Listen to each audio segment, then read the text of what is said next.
Why? What do you mean, why? Pap.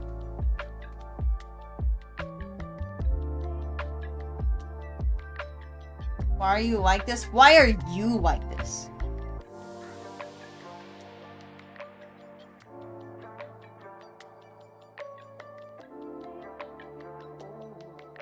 My streamer's live. Right you are! Correct!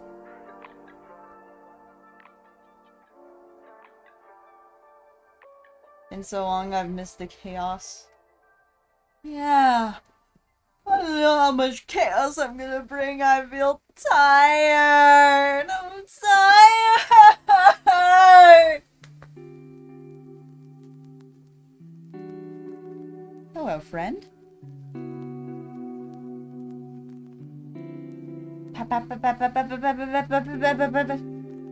Adrian.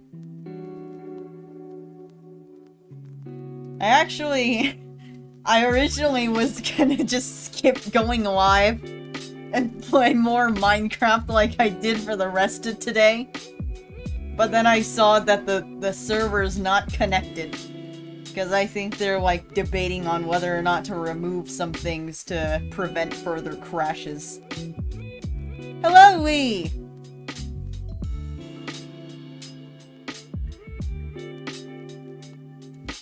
But I need to draw something! My clout!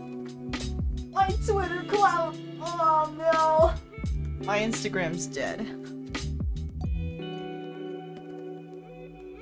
And I can't sleep, it's only 7 p.m. I'm just drowsy.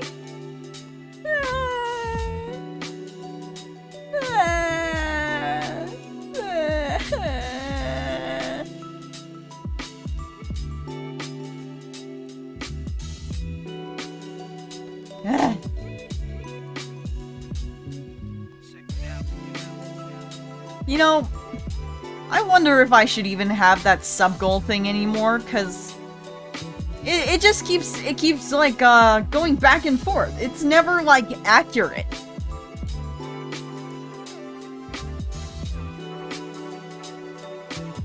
Seven on a school night, but can't stop the paprika grind. Right you are. Right you are.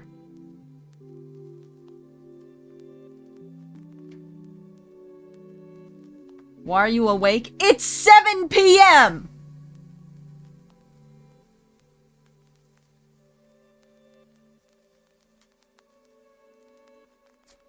And I'm not known to be a nap taker.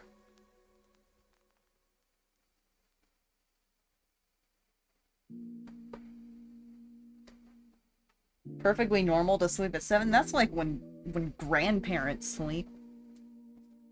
Hello, Zacharias. Hello, Oisies. Hello. Hap, your top gifter is gifted a total of 69. I don't think that's that's total. I think that's like this week. But yes, Cat 7 is the beloved.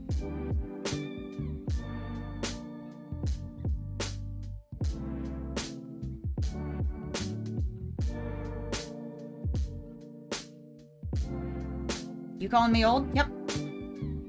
Yep. Yeah.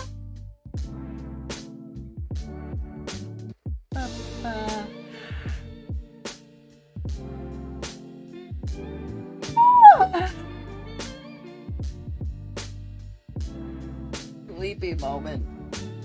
Sleepy moment.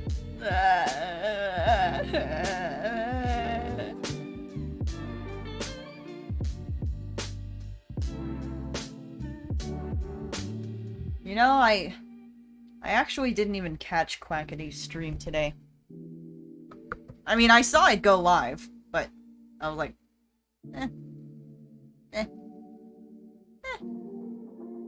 And yet here we are, drawing the Quack. It's a vicious cycle. Quackity streamed today? Yeah, he streamed a new Jackbox game with like Wilbur and Ranboo and other people. I mean, technically, that would have been like the kind of stream that I always watch. I don't know, I just didn't feel like it. I think I was playing Minecraft at the time.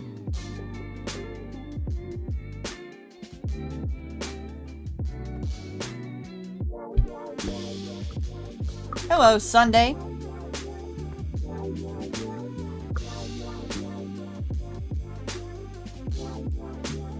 I was actually choosing between painting the gothic one, the gothic queue that we did the last art stream, and doing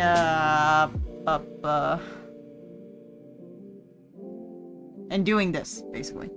This was like a random lore art idea I had last night, so I'm like, might as well draw it before I forget.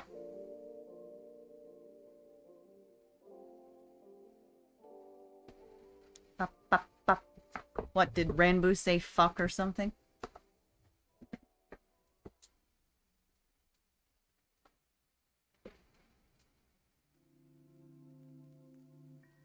I know Bad Boy Halo was also in that lobby.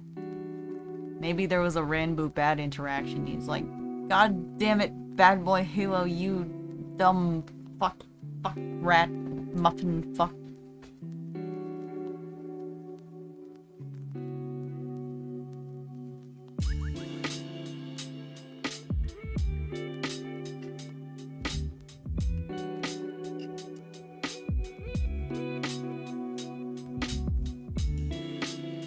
Gambling time?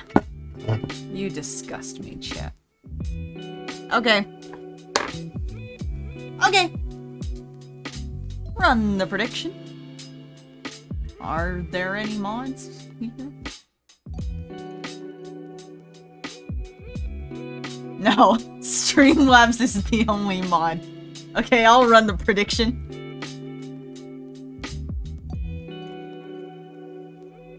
No, he said cock? Well, that's simply a male chicken.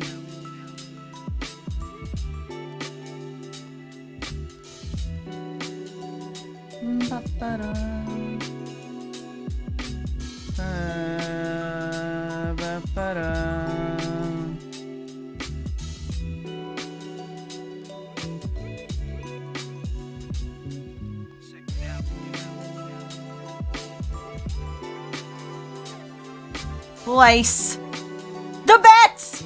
Place them. Place them right now. I beg of you.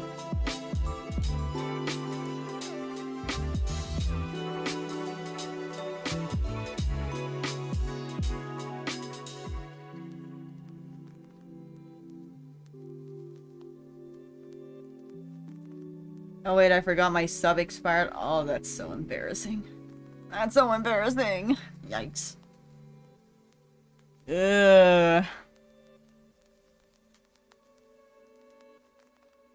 Oh my.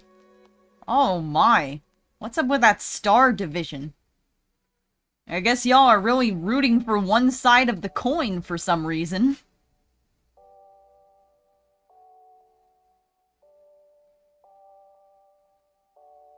Well, it's very possible that the underdogs will be very happy campers.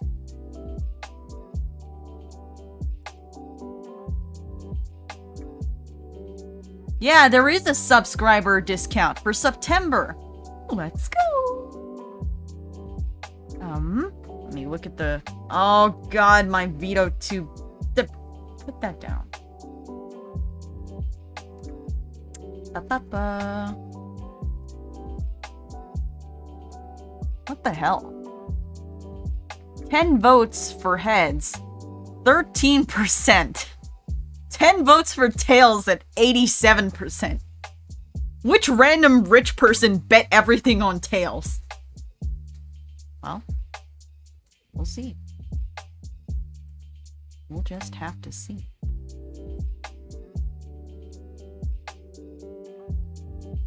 Give me a... Pop.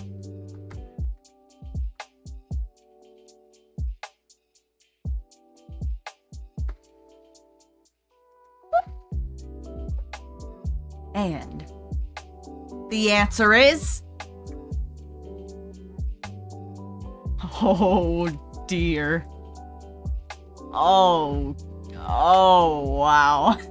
You hate to see that. Uh-oh. Uh-oh. Money to the people. Robin Hood moment.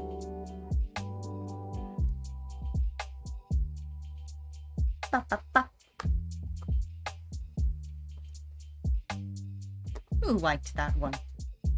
Who liked that one? I must know. Box Knee with the subscription, the resubscription. Hello, hello, Box. Thank you very much for the subscription! I appreciate it. Now it's time for your reflattening process.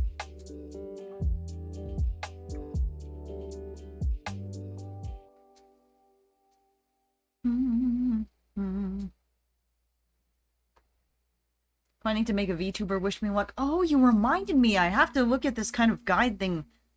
I liked it on Twitter so I could keep it saved, but there's like a thing where you can modify the source to make a lot of the outside lightings of things you're playing like kind of appear on your avatar. I think that's very interesting. I want to try that.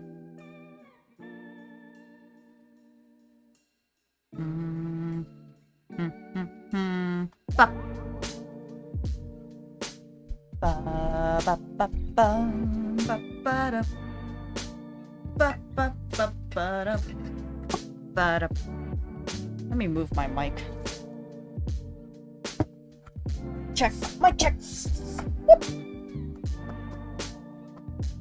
This is honestly such a Quack moment. What the heck? Oh, that is true. That is true. That is what I put as my title. Happen cave lighting. Ooh, spooky.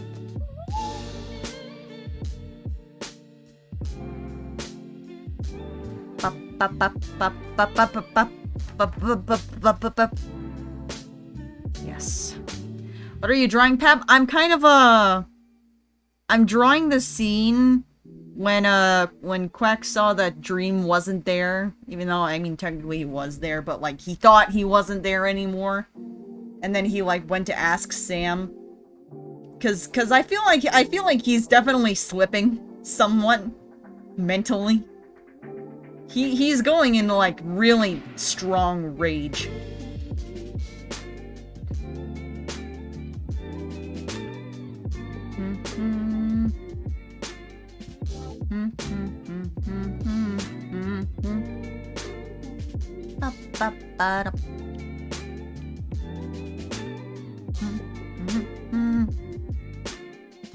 So, yeah.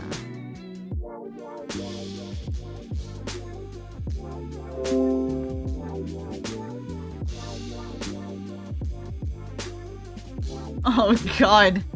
My computer says it's running low on storage space. You have a terabyte of space. It's because all these goddamn VODs. I'm gonna have to delete all the VODs before I can even upload them.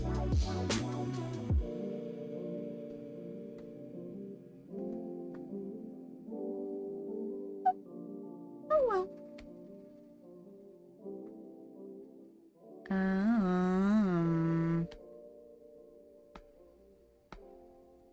Alright. Let's just put some whatever colors. It's okay, we're partnered now, so at least you have 3 months to cherish them before they're gone forever. Funny.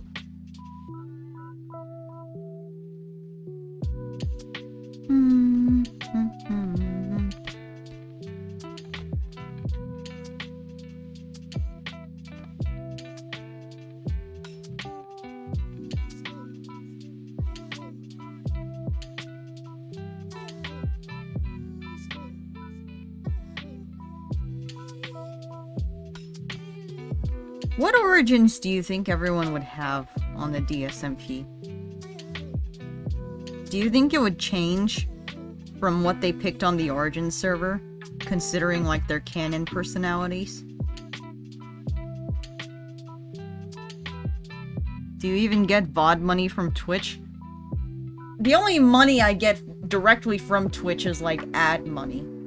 So, if there are enough views on a VOD, then yeah, technically you make a small amount of ad money from the VODs. Because the VODs will still run ads, I think.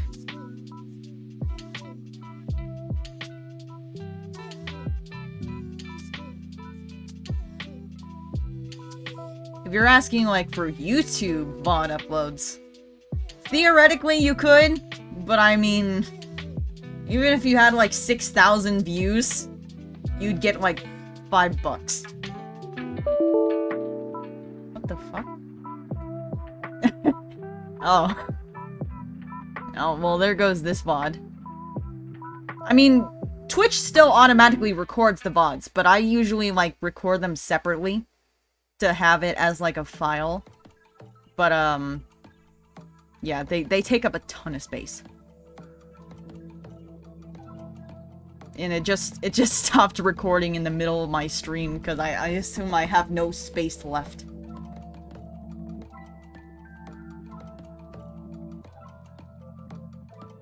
Oh well.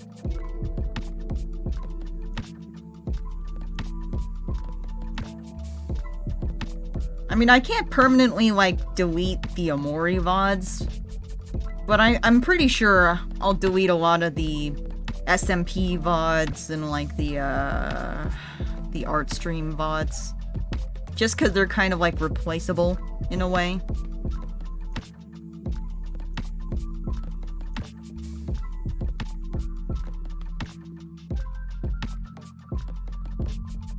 Rip that one VOD that you deleted because you leaked the Halloween SMP IP.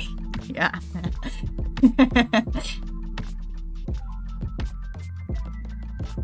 I mean, luckily I'm not, like, popular or anything. So it's not like a bunch of people saw it. God, can you imagine if someone leaked the DSMP IP? Even if it was just for 1 second, you know someone would have screenshot immediately.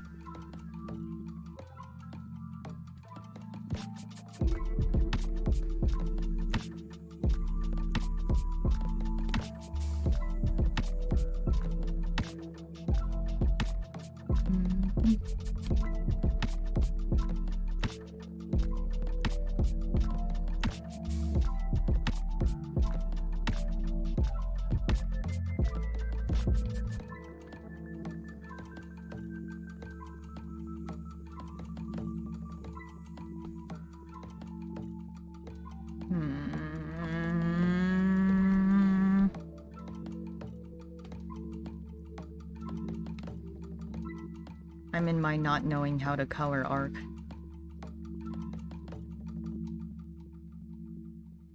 Well, I mean, technically, even if you have the IP, you can't get in because it's like a whitelist server.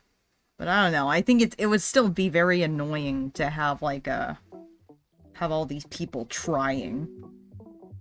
I don't know if that would, like, cause additional traffic or something.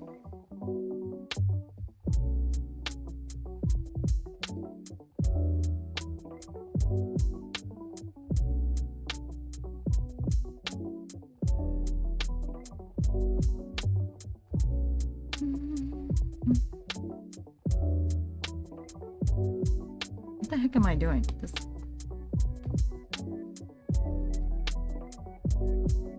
This is already looking kinda dumb!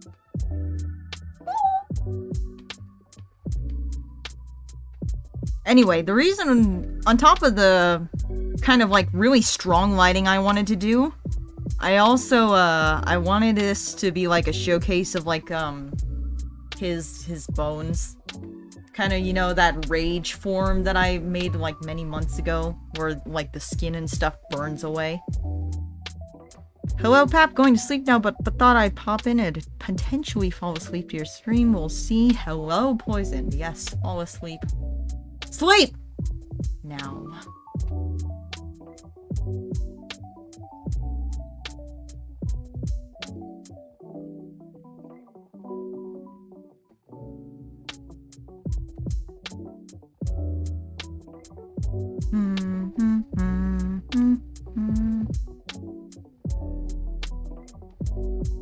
I'm sleepy. I'm in my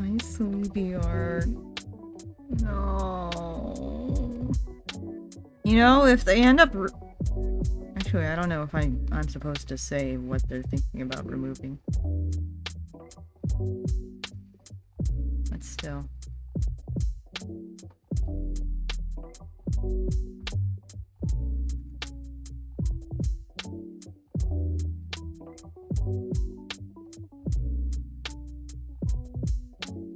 Hello, Space Pilot.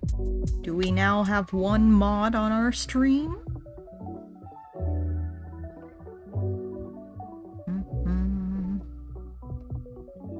More Halloween SMP weeks? Well, I mean, it's not like a story week or anything. It's just more like on the technical side, because, you know, we've been having so many crashes. They kind of have to, like, decide if maybe we need to, like, remove certain mods that are causing the crashes.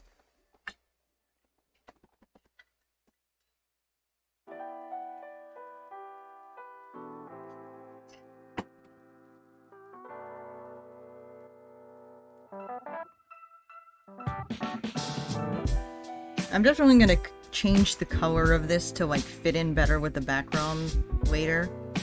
But right now I just want to, like, get the basic things in.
Did you guys see that, the new Deltarune is gonna be coming out?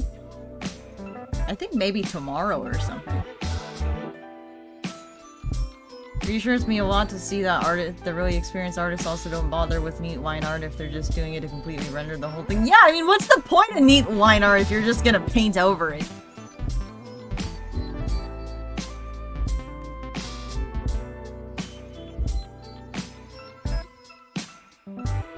Musketeer doesn't know!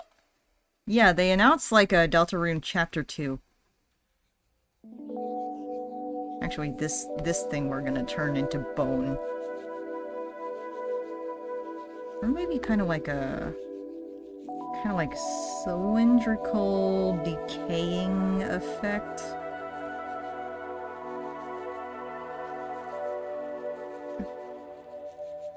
Does the messy sketch ever confuse you when you're trying to render? It does get kind of confusing. Most of the time, the sketch I kind of use as shadow as well to, like, color pick from. But I guess, like, I've always had messy sketches, so you kind of get used to it in the same way that a person gets used to where their stuff is in a messy room.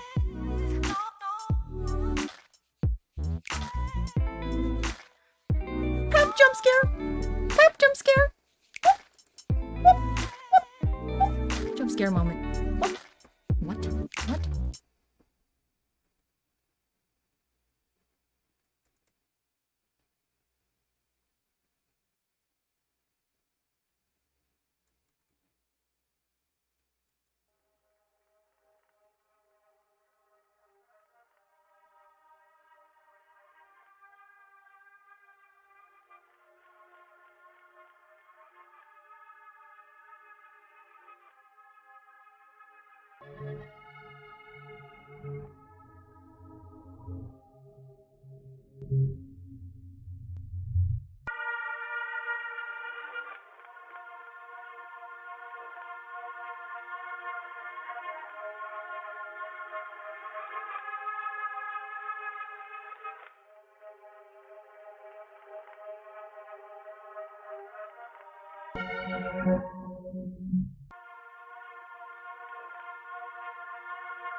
War moment.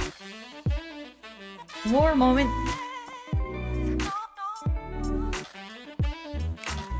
War moment.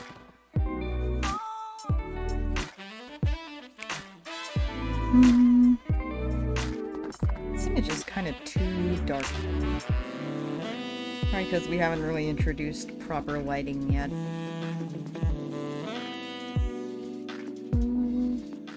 I think the other arm, I guess we could still leave with some flesh. But this one will be mainly bone for the dramatic effect.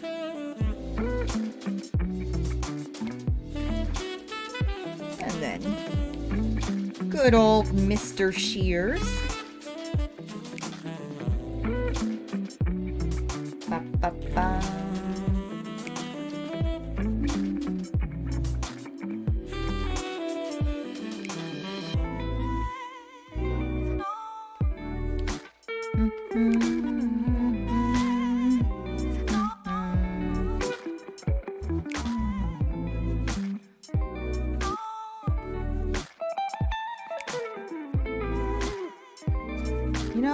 Had sorbing in so long. I don't know why, I just thought of it just now randomly. Have any of you had sorbing?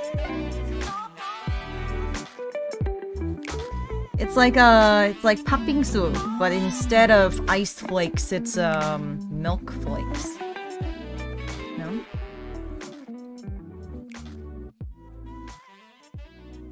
Has anyone had 팥빙수?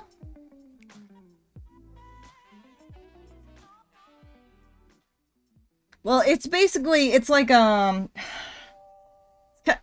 like shaved ice. Though I think they use thinner ice flakes, but it's usually like a dessert and they serve it with other stuff. Like I don't know, any kind of stuff. Sometimes it's like a chocolate, sometimes it's mochi, sometimes they have like this bean, the red bean paste or the powder and stuff. Like shaved ice with toppings, yeah, but it's much closer to like, you know, like a dessert. Like not in the same shaved ice way. It's kind of like an actual, it's closer to ice cream, you know? But then sorbing is even closer than that, because sorbing, instead of water, it's like frozen milk, and then they shave it. And they usually use condensed milk as well as kind of a sauce.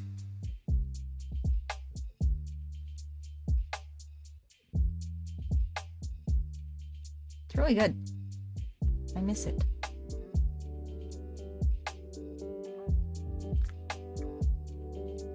빙수, 팥빙수.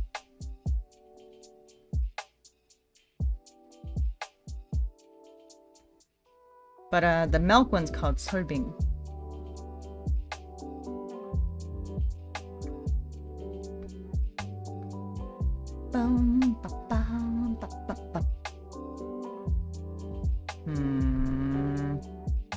Yeah, I want to have this whole kind of flamey effect all around.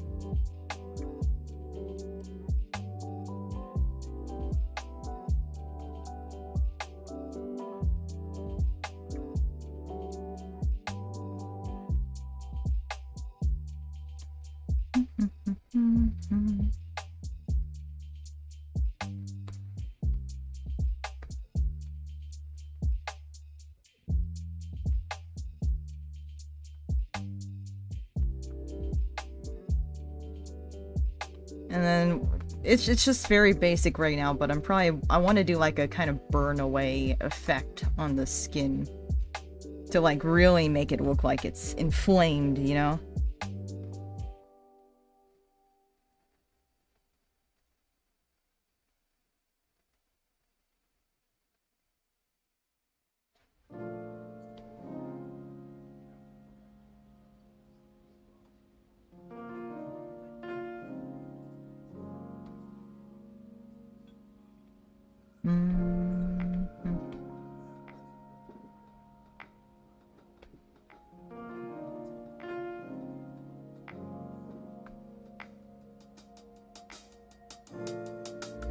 Hap, your avatar's acting up? What's wrong with my avatar?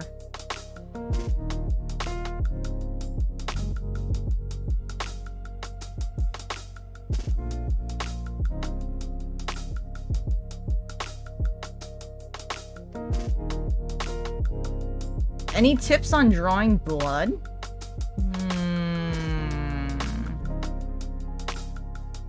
I usually make it much darker than like just a bright red. Usually it's quite dark. Though, to be fair, if it's like on a light level, like for example, I even saw with my own face. I talked about like maybe a few weeks ago how I had like this total bloodbath on my face because my cheek just burst open. But that was really like bright red. So it can be one or the other, you know? I don't really know. It's basically, I mean, blood's just like water, but thicker. Just a little bit thicker.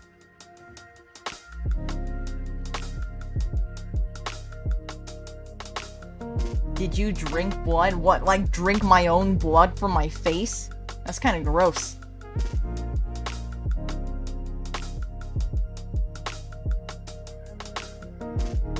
I used to want to be a vampire as a kid. How did your cheek burst open? You know, just skin stuff. As usual. Something that I'm used to for many years by now. Blood is germy saltwater. Ew. Ew. You're right.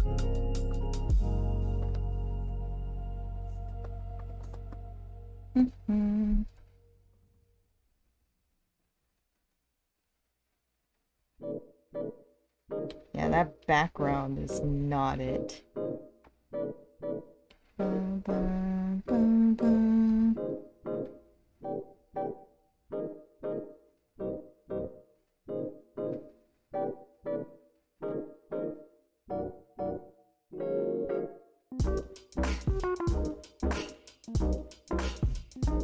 The fire effect looks so cool. How do you do it? I mean, I just, you know, just drew the blue things. I mean, I think it's on like a either color dodge or linear burn.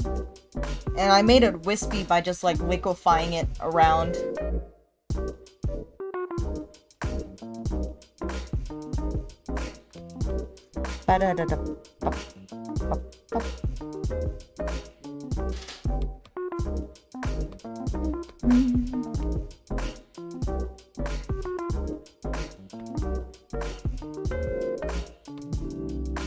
Yeah, this lighting is super off. So, let's fix it.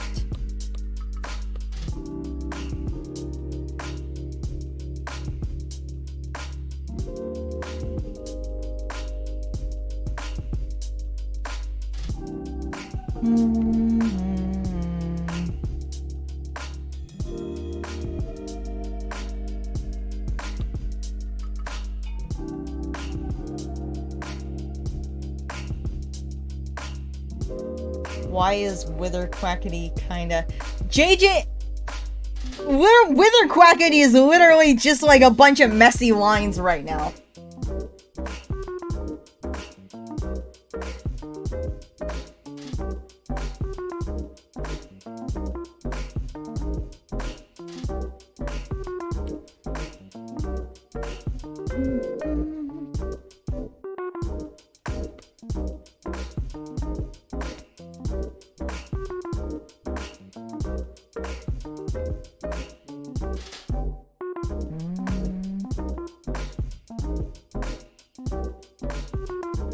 One of my favorite combos is using warm lighting and then cool shadow.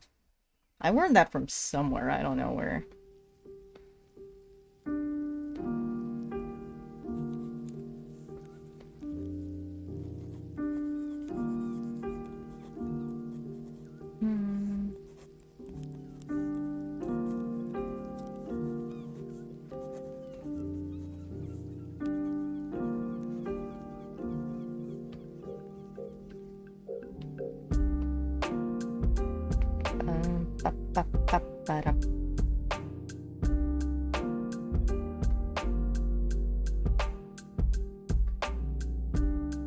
Backlighting moment. Backlighting moment.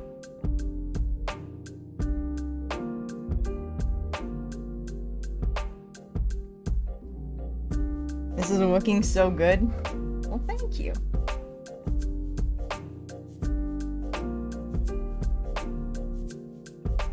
Have you tried hopia? No, I don't really know what that is. What is it?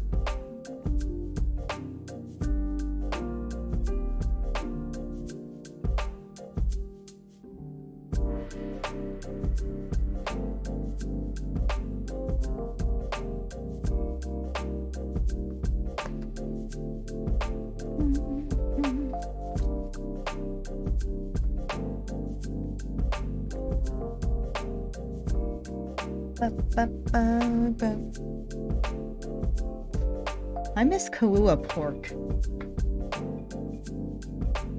It's like a flattened bun with either green bean or purple yam filling. I haven't had that, but we have something pretty similar in Korea, which is like hoppang or jimpang. Maybe that's the same thing. Maybe that's why it's called hoppang. I don't know. But hoppang is like, it's filled with, like, meat. It's kind of like, for example, mandu, you know, like dumplings. Just think of the filling of dumplings, like the meat and veggie filling. But you put that into, like, a thicker kind of, you put that into, like, a thicker bread one instead. Just, it's like a big bread. But it's not really bread, but, you know, it's like a white bread kind of bun with meat in it. And then there's the other one, yeah, with the red bean filling. I think that one's called jimpang. Actually, something kind of funny, is that when my mom was trying to force us into, you know, being able to speak in public and actually be social, she would have Joey, like, I just leaked my brother's name. Anyway, that's, whatever. That's, she'd have my brother go and ask in Korean for his, to get the hoppang. So she'd, like, train him to say this sentence in Korean, like, hoppang 있어요 or whatever, to the store clerk.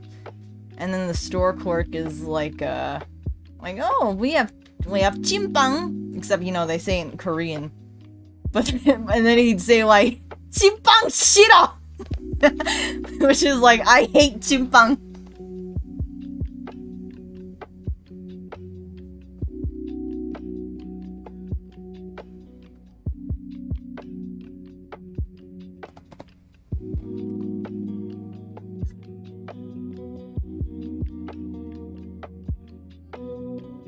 I think one of the reasons why I like the hoppang so much is it reminds me of Spirited Away.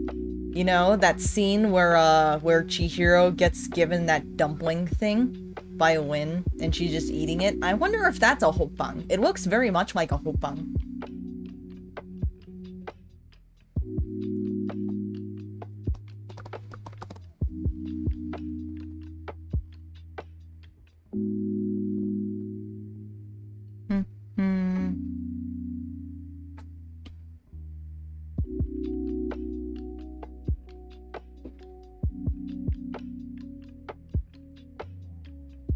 This is an abhorrent set of colors.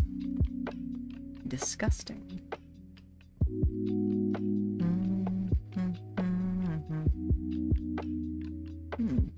Just keep that there for now. And I guess we can add some extra shadows, like additional ones. What's your experience with durian? I've never had durian.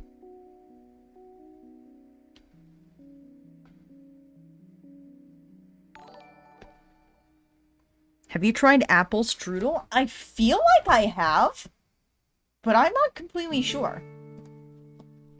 What does apple strudel look like?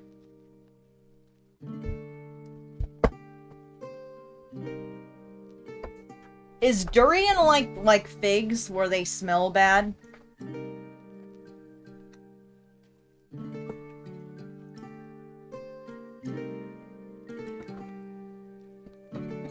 Oh god, oh god, oh god, I just knocked a bunch of things off my desk. Banned in most public spaces? What? Oh dear. My Wacom pen was sitting behind my computer. And it's so hot. I wonder how long it's just been cooking like that.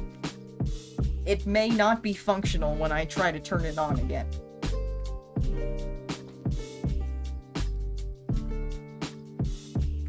Durian is kind of similar to jackfruit. I have not had jackfruit. It's so hot behind my computer! Oh my god! That's what happens when you have a gamer laptop.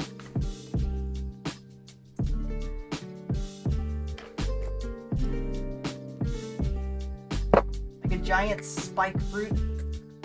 I think I've actually, I think I might have, like, observed a jackfruit or something, or a durian, like in the Asian markets, but I've never eaten it. What kind of Wacom tablet do you have? I have, Intuos Pro Medium.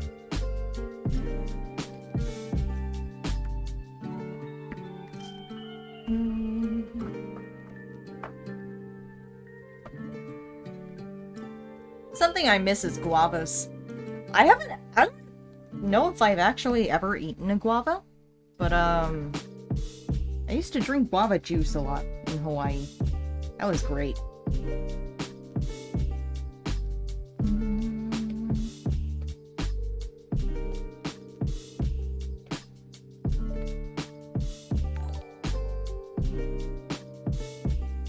Hoping to upgrade drawing tablets for my birthday, but I don't know what to upgrade to. Well, if you want to look at Wacom, I'd say like I mean, Intuos Pro is pretty much just like the kind of baseline. It's like the high quality standard, you know? It's like, if you think of a Wacom tablet, you'd probably think of that. Just like, yeah, I don't know. Do you like the experience of drawing with a tablet? Actually, yes. I do enjoy the idea of drawing with a tablet, and I've liked doing it before. I used to draw on a tablet before I got my iPad, which was like a year ago, so I've only been drawing with the iPad for maybe a little over a year now.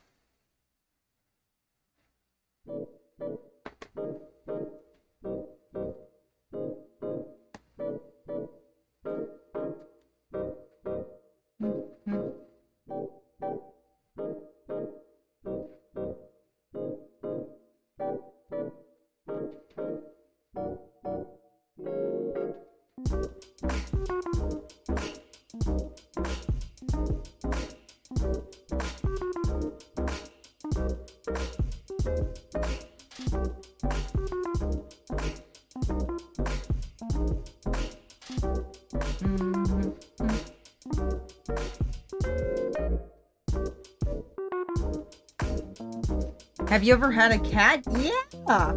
I've had a number of cats over the years.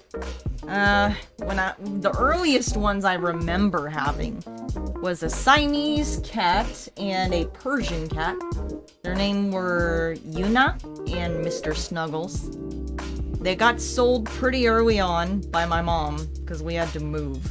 Before that, she had like 2 other cats, like a white cat, light Persian, and a black Persian. Yeah, they also kind of, didn't have great ends. What else? And then after that, we came to Korea in my high school years. First pet I actually got in Korea was a dog named Teddy, who was a toy poodle, brown toy poodle. And another toy poodle, a black one called Coco. I loved them. They were very cute, and they seemed to have a cute relationship. And then they got sold. And then, what was after that? We had Cookie, who we got while we still had Teddy and Coco. And, yeah, we had Cookie for a while. Then we got Bangi. Coco got sold. Coco and Teddy both got sold. And we got Bangi, who's the Maltese. He's still in Korea right now. He's the one that my mom likes the most out of all the pets. So yeah, we have him. And then while we had Bangi and Cookie, they were like brothers. And then my mom sold Cookie. That was a really sad one. And after that, Bangja was just very sad. So then she got Toby, which was a kitten, like a Persian kitten. Toby we also still have in the house right now. And, what happened after that? I think after that, she got into like this phase where she just wanted a bunch of cats. She bought like 4 cats. Oh, what was it? There was one named Kiki. That one went by really fast. Like, she was cute though. She had like this multicolored fur, but she had fungus. And basically, whenever an animal like came with a sickness, she didn't want to deal with it. So they were out pretty quickly. So we had Kiki, came and went. We had another Kiki, a black kitten, very beautiful cat. I think she's a Persian. She was like a Halloween cat. I'm pretty sure she was born on Halloween. She was a black cat. She had yellow eyes. Really pretty. And she got Gucci, which was a Himalayan that she was waiting for months from a breeder. And then Gucci had like I think a fungus problem too.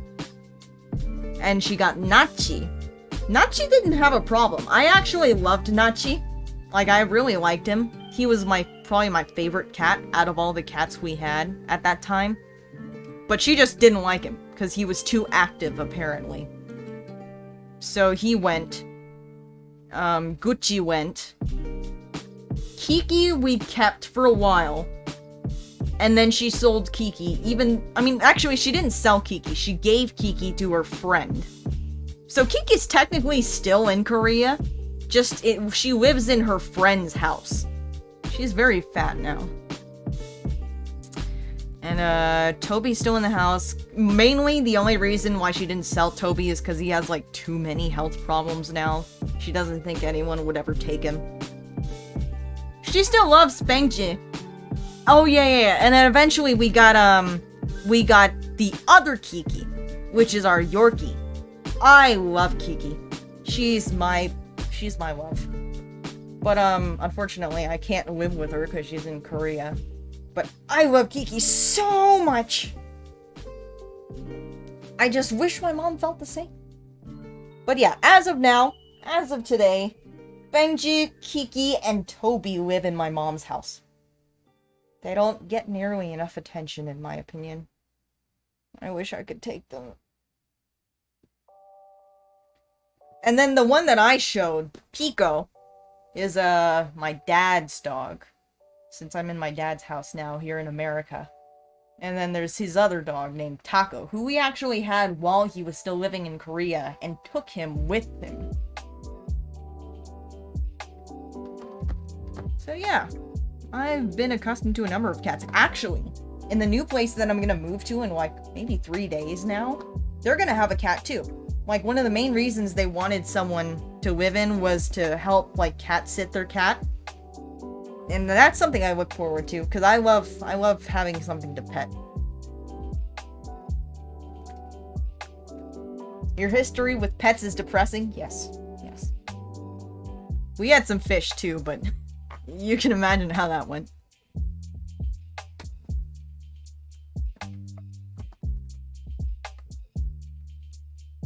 Yeah, I mean, it hurts, because, you know, I'm someone who would never let go of something once I'm attached to it.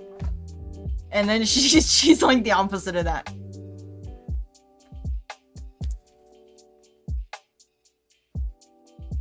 So, if anything, it was always like, you know, it was always very anxiety-inducing. Because, like, there's always that period when she has the fish, I mean, not the fish, when she has, like, the pets, and then she just gets, like, you can see that she gets, like, more and more annoyed with them, and you're, like, trying to placate so that she doesn't sell them. So, yeah. One day I can have a pet of my own.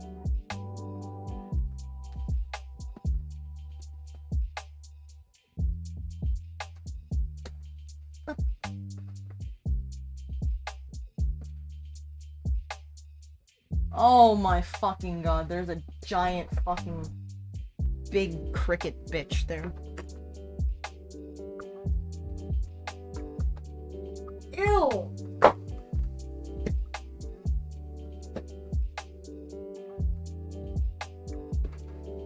I'll just clean that up later. Right now I'm just keeping him underneath the slipper.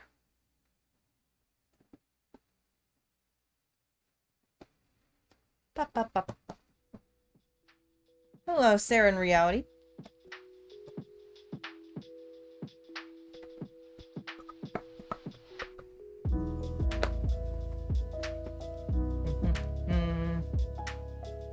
I'm gaining the same tolerance to crickets as I got with the roaches. So I guess in that way it's kind of a plus. But if the cricket's too big, well, like the roaches, I don't give mercy.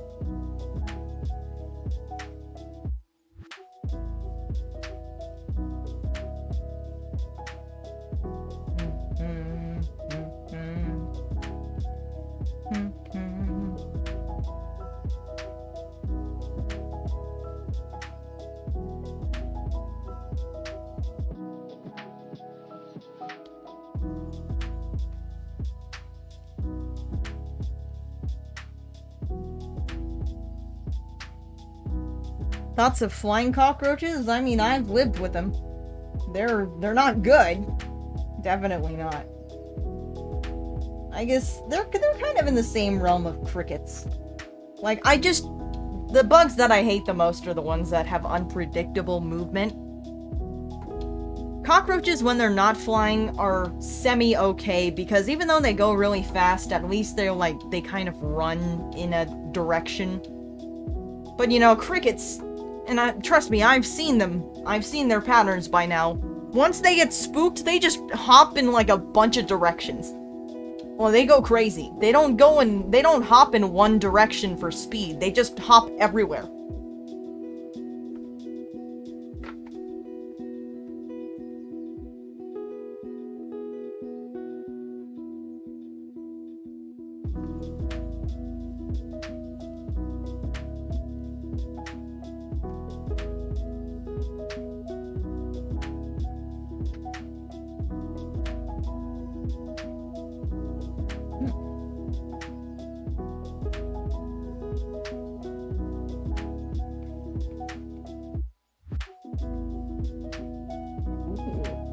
Kinda like that.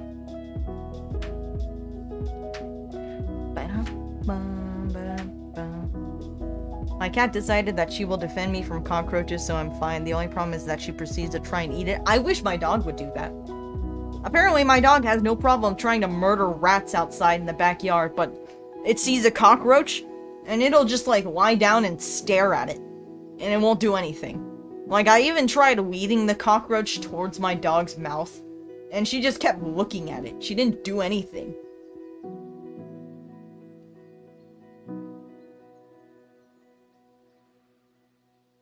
Hello, Hades.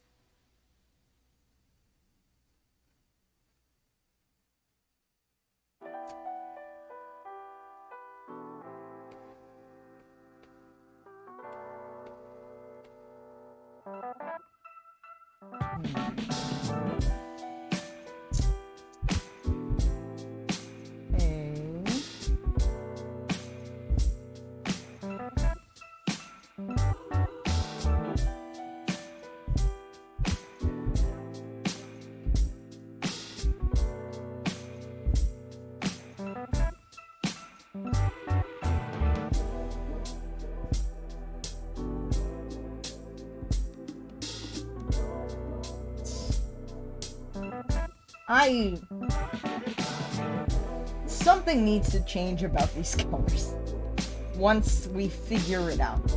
Because this is probably one of the worst color palettes I've ever started off with in a painting.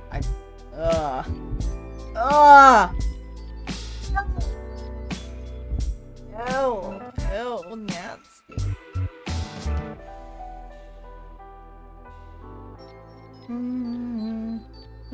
Well, that's not bad. Well...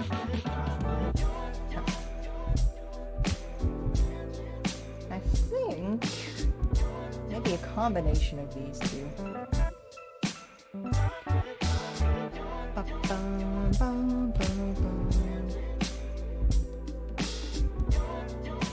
What the heck?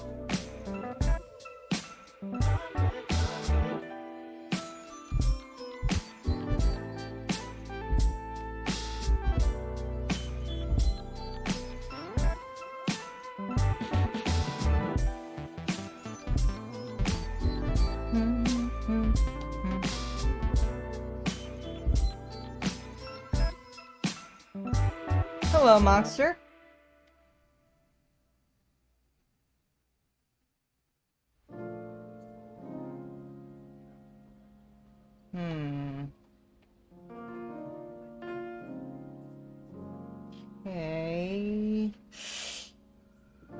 Okay.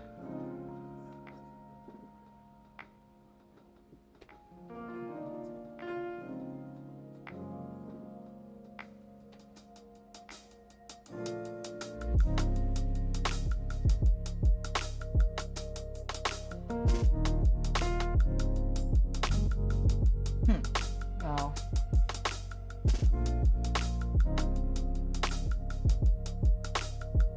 I think maybe that's the middle ground. So regardless, we're gonna have to... maybe later, but we're gonna have to make this much brighter purple. I guess that'll kind of be like a source of... what do you say? Like... focus? I think?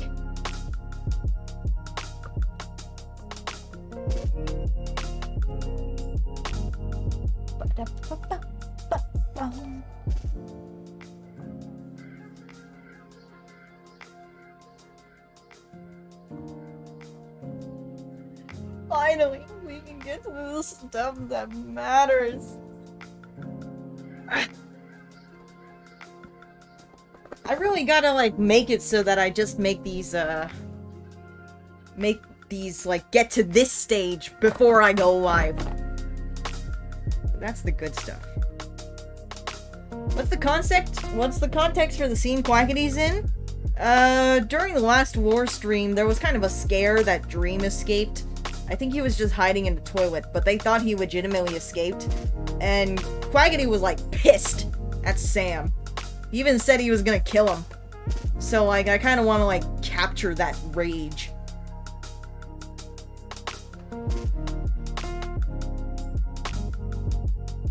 Did you see Sam's perspective? No, I didn't.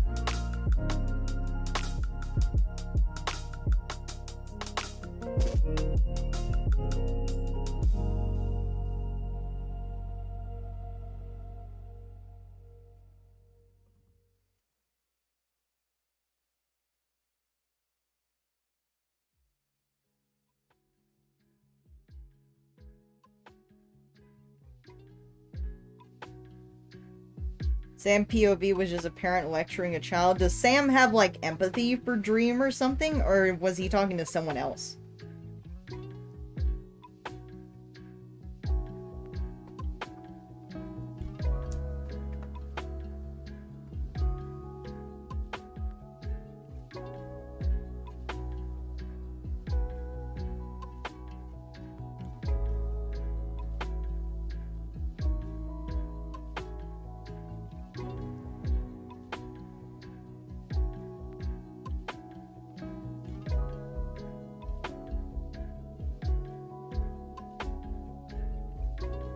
You still thinks Dream escaped, but Sam and Techno knows he's still in there.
I guess I'm kind of excited for, like, whatever the direction the Dream SMP is going into now. Though I kind of do miss, like, seeing the more mysterious lore. You know, kind of like like the in-between!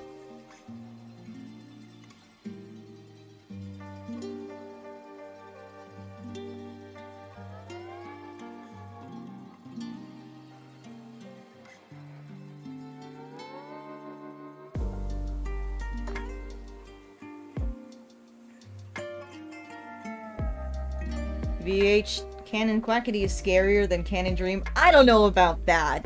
I don't know about that one.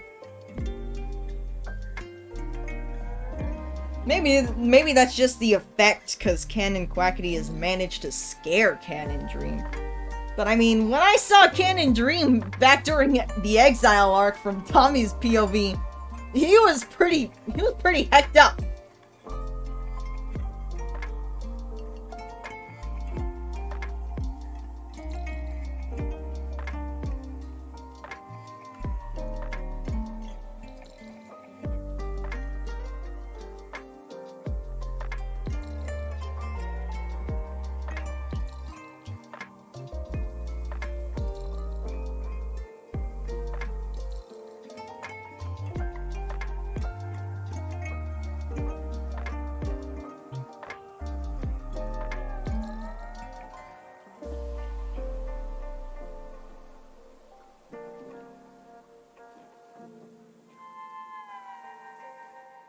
Because, I mean, to be fair, doesn't make it right, but almost anyone can be, like, driven to torturing someone once they feel that sense of power in their grasp, or the idea that it's justified or okay.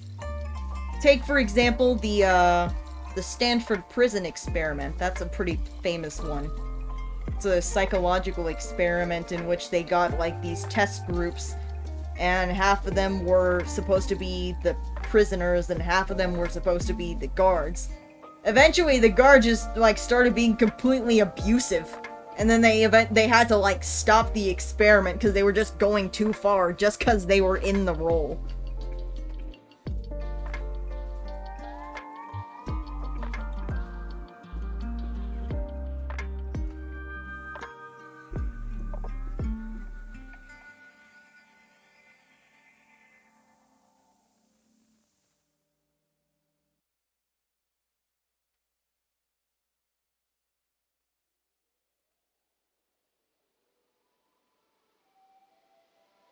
Stanford prison experiment was what I compared to Canon Dream and Canon Sim. Pap, you read my mind? Yes!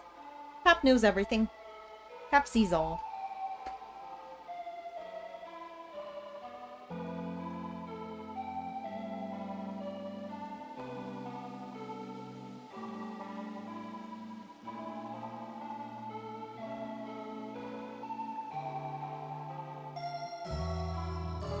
And you know, if you want like another example, I don't remember the name, unfortunately.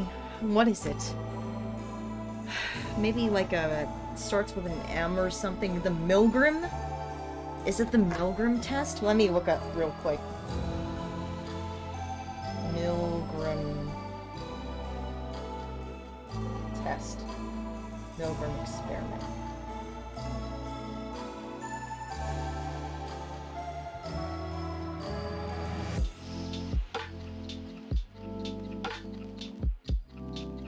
Okay, I think this is the right one. Yeah. The Milgram experiment. Basically, the Milgram experiment, and I can only just, like, describe it as far as I remember, so it may not be completely accurate. But they had these groups where you have the tester and the learner, where the learner presumably has to be taught to, like, answer correctly. In order to learn, they'll be punished by getting shocked with electricity. But then, the teacher is the one that has to administer the shock to them for getting the wrong answer. And they don't see each other. It's just like kind of hearing it, like hearing the person through the radio, and then them manning the machine for these different level electricity shocks, and them just hearing the reaction of the other person in the other room. However, the trick to that was that it actually, there wasn't a learner at all. I think either that or it was a fake scenario. The test was really all about the teacher, and to see how far a person was willing to go hurting another person under the guise of authority. So they wanted to see how far a person is willing to go against their own conscience in order to, like if the person that was testing them said it was okay for them to do that. Yeah. The learner didn't actually get hurt. They just, like, acted like they did. But the test was that, like, they had to keep giving increasingly bigger shocks that, like, almost it seemed like life-threatening. And it really hurt, or at least they thought it really hurt the patient. So, like, they had several instances where the testers, they'd kind of look back at the person administering, and they'd be like, is this really okay? This sounds like they're really getting hurt, or they might be in trouble. Yeah. One guy said his heart hurt, and I think he actually, like, stopped responding or something. What was the results? Basically. And it's really sad, but most of the results were that most people were willing to just keep shocking the person. And as long as the person told them that they need to keep doing it, like the administrator of the test told them that they need to keep going, a lot of them were willing to do it, even, like, beyond, like, a certain threshold. Like, there was, like, kind of one point of, like, no return, where if they were willing to go to, like, a certain voltage, then they pretty much just went all the way. And it's not so much about the person being sadistic, it's about, like, the power of authority. And, like, they trust in a higher figure, which in this case is the person that conducts the experiment. They trust them to know what's right, even against their own sense of judgment.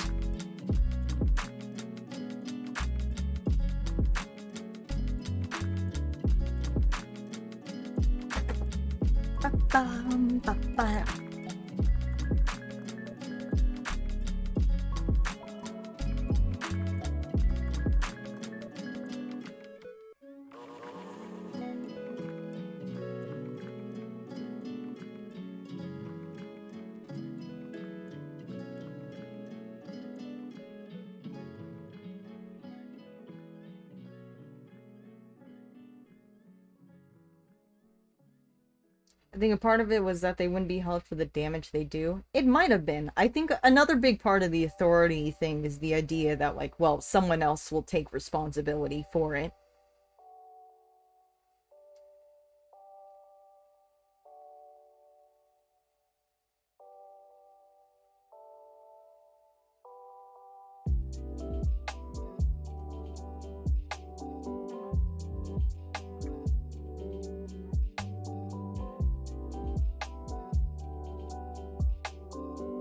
Yeah, you know, like, a lot of people will just, like, go for the route that gives them the least amount of guilt, you know? Or, like, they'll go for the route in which they don't have to take the blame for things. Also, that kind of just barely relates. And, by the way, this is looking terrible. Oh my god, we gotta fix that later. But, what was I gonna say? For example, if you're ever in an emergency in public chat, and there's like a crowd around you or something like that, and like someone needs to call the police, always point a specific person out to call the police or call emergency services. Don't go and yell out, "Someone call the police." Point someone out. You have to give them the responsibility. That's what makes them do it. Yeah. Because otherwise, everyone's gonna assume that the other person's doing it because they don't want to be the person to have that task.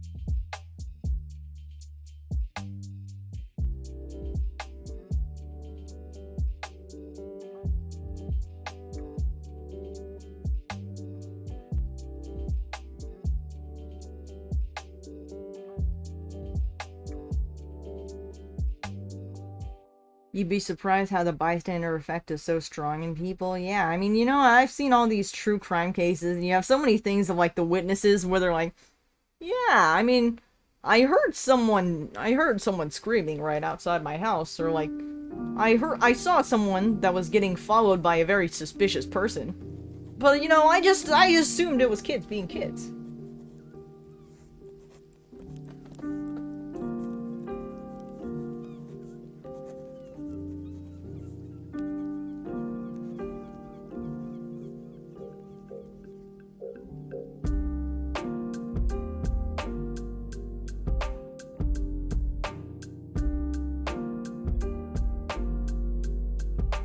And, you know, like, one of the most famous cases of the bystander effect is, like, when those people, like, literally just watched a woman get slowly murdered on the street.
Hello, Cryo-C.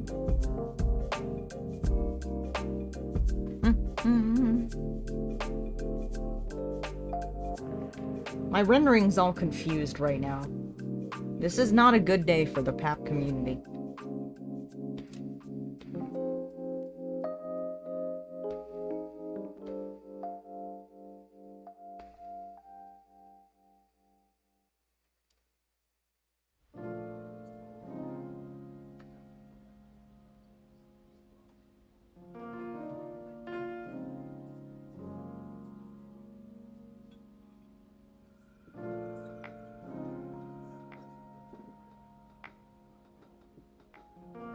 People don't do anything because they think, oh, I'm sure someone will help, I should just keep out of it.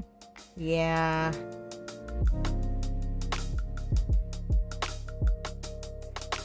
I mean, I can understand that, though, because, I mean, not even in, like, an emergency situation, I already kind of experienced that when it comes to tasks, and I feel bad sometimes, too, because, like, I've got yelled at so many times before for not, like, preemptively stepping in to help someone with a chore, but that's only because I'm so used to, like, my parent getting so mad at me for doing the chore wrong when I tried to help. So I'm like, well, if I don't know how to do it anyway, then I might as well not even contribute.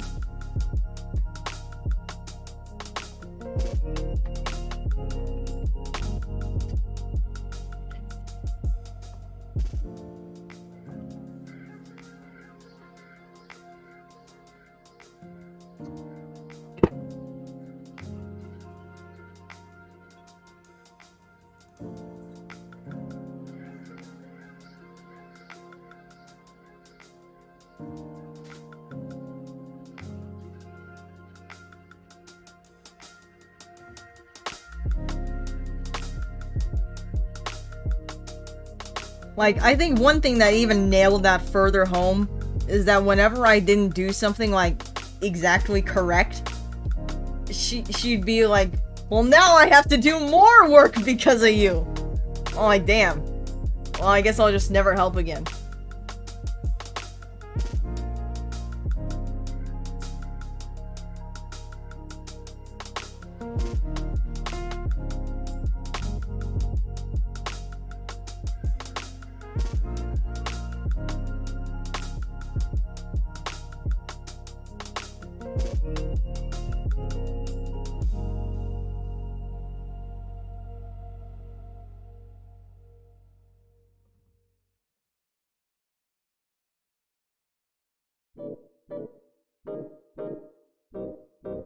You know, actually, the other day I saw this case of, like, a really wild case of, like a rich frat boy that unfortunately succumbed to, like, a total psychotic break.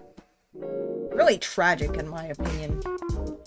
Because, like, I don't know, I guess he was just, like, a good-natured guy. He was pretty shy, he didn't like a confrontation. Though, I think, like, while he was in college, he started, like, abusing substances. Some people assume that that might have, like, damaged his brain permanently or something, which could lead into it. Though his parents didn't really give him the help he needed, because he, like, made it very clear that he thought something was wrong with him, and he felt himself, like, going down in a downward spiral. But then the parents were like, you need help. But then they didn't give him help.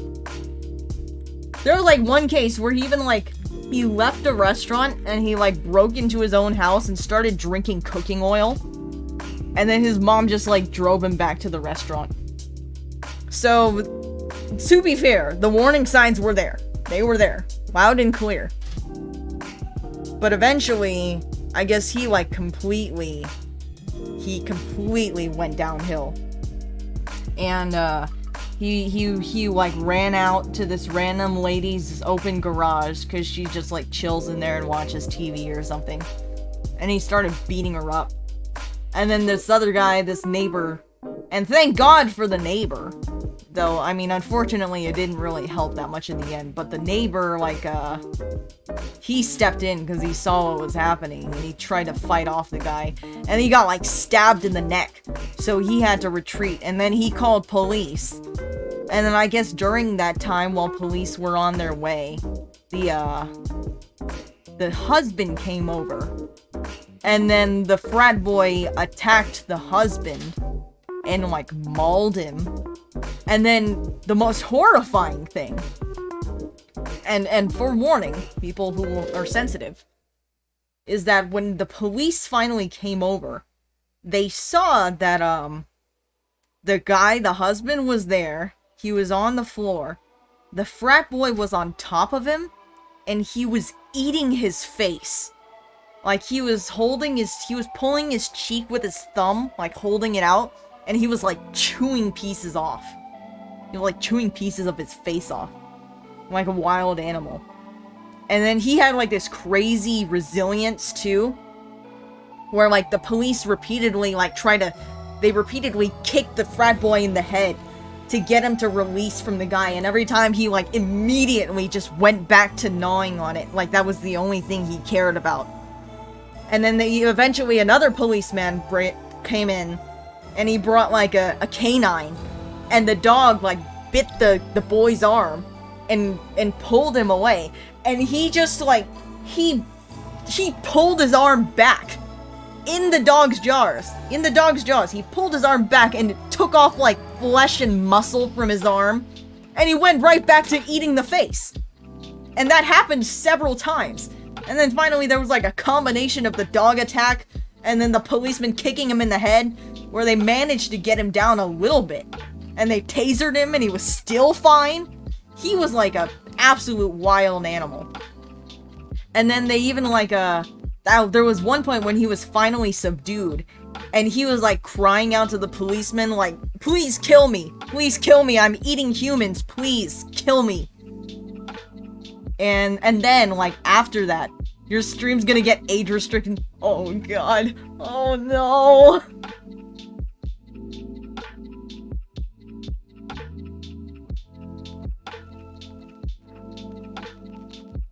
Yeah, what was I saying? So yeah, eventually he recovered. He went into like a 2-week coma, but he survived. The neighbor that helped survived, but the couple, they both unfortunately did not make it. And what after that? And the boy, he had no recollection of what happened. He didn't know. And like he thought that the lady was like a demon. Because he was seeing demons everywhere. And he was trying to run away from a demon that he saw earlier. And he wanted to get the lady's help. But then she became a demon. So he felt like he had to defend himself. And then, like, a lot of people didn't believe him at first. Like, they thought that he was just, like, trying to make up an excuse to plead insanity. But then, like a very well-known psychologist, like, really looked into his file. And saw that it was, like, a very rare case of, like, a psychotic break, which was, like, the kind of animal kind, where you're, like, convinced that you're an animal. In this case, they think that he was, like, convinced that he was a dog, which is why the whole eating and biting and snarling. He was snarling, too. He was snarling and screaming. So, yeah. They're, like, probably... That was a really extreme case. And it is unbelievably sad. Because, you know, it hurts to think that it might have been preventable if his family actually stepped in instead of trying to keep it under wraps.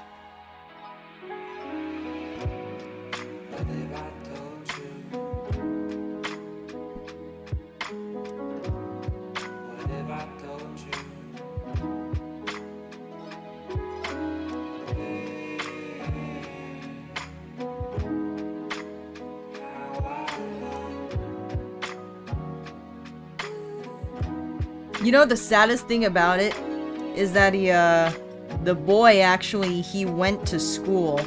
He went to school to study medicine because he actively wanted to try to get the job that would help him help the most people.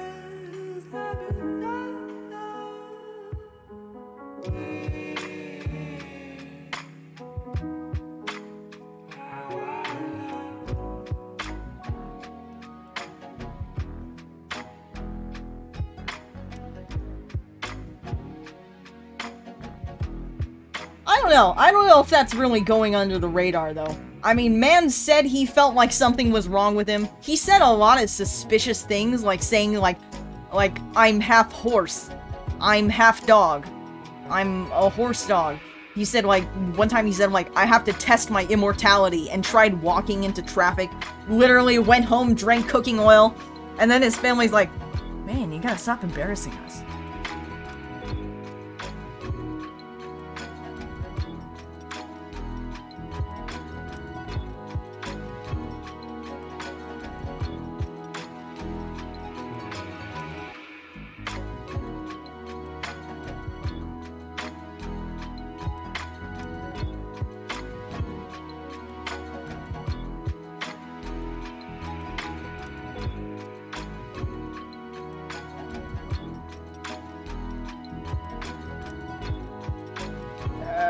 this is not... Oh, I guess this brush isn't terrible, but... What if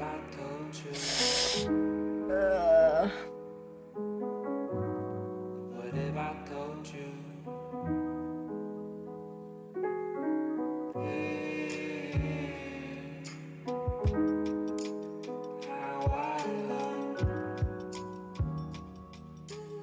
Have your character moves when you talk? I use VideoTube. VideoTube. Mini.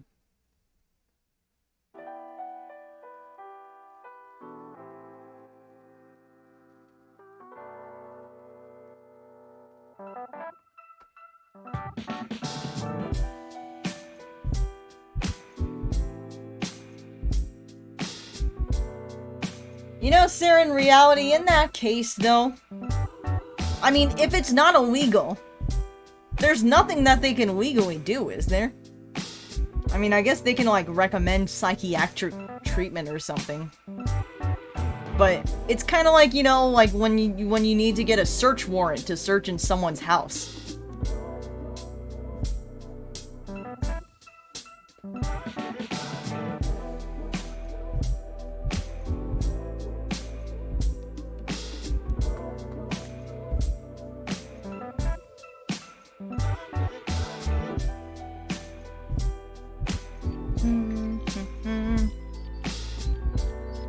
I need to sleep, but this convo was so interesting. Can we please talk about this more? Maybe.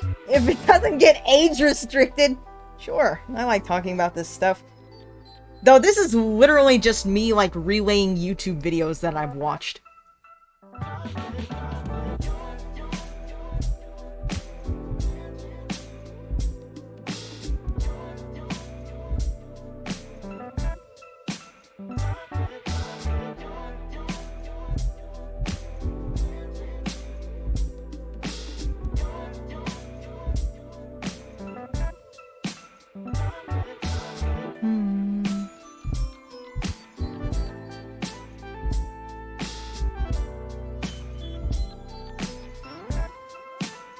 I don't want to work on that anymore.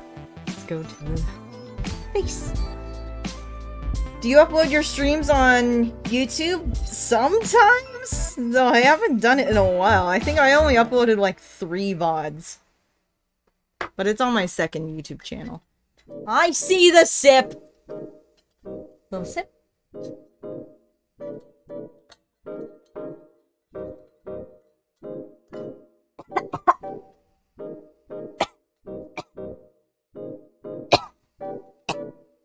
I've sipped. It's so hot in here. Too hot.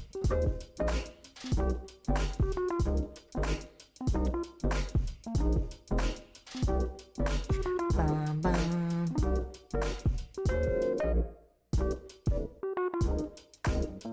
Gambling time? Alright. Run a prediction.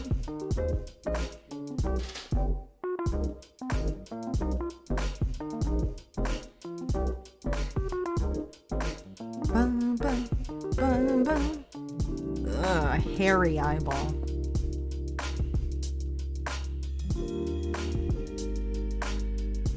You weren't here earlier, JJ. We already did a gambling time. How embarrassing.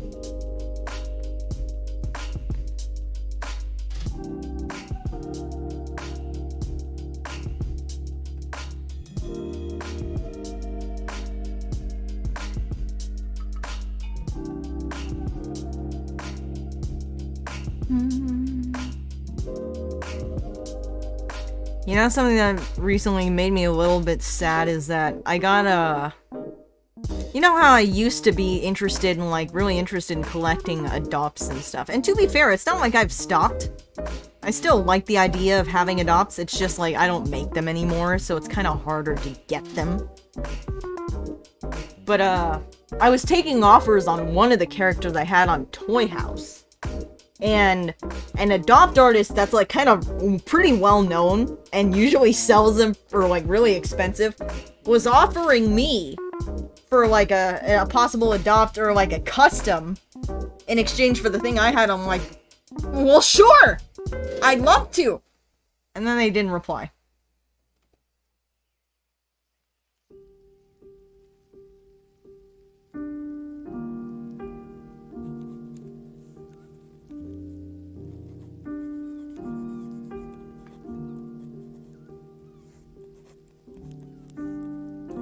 Alright, let's see the prediction.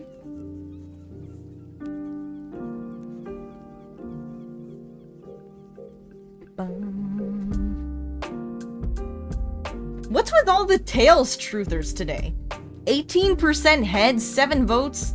82% Tails, 10 votes? What's up with you? What's up with you? Alright.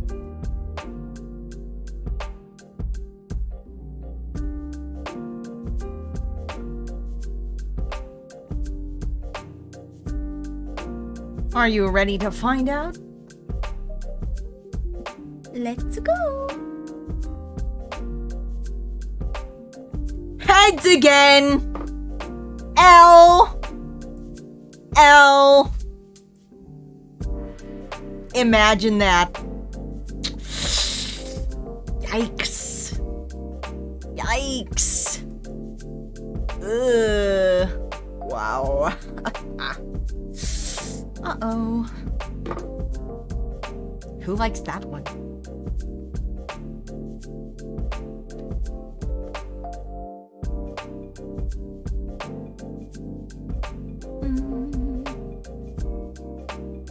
How long do you normally stream? I think we used to do it even longer, but I think these days we've started to mellow out, like maybe 3 to 4 hours. Though I think that's definitely gonna get shorter once school starts, which is very soon.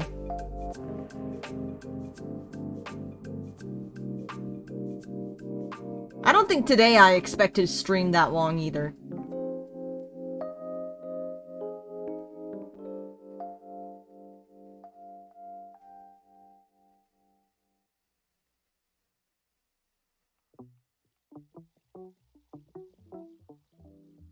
Have you not started school yet?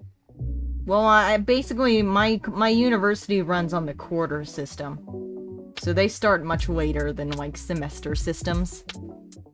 My brother has a semester system university, so he started, like, a month before me.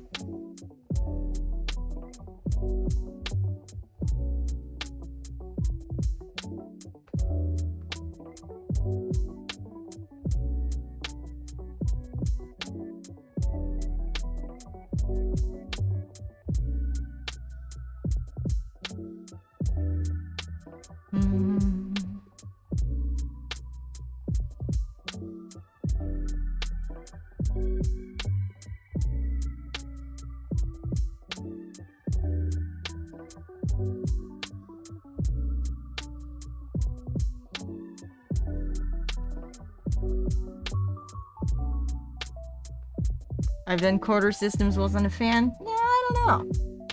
I mean, I haven't done a semester, so I can't really compare it.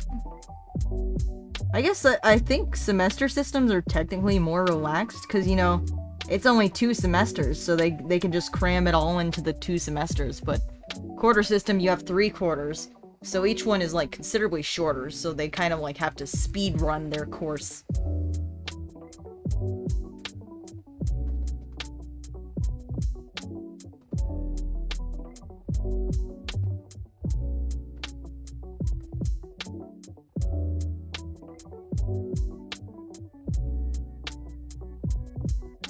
We have 4 quarters at our school. Yeah, my high school used to do quarter system.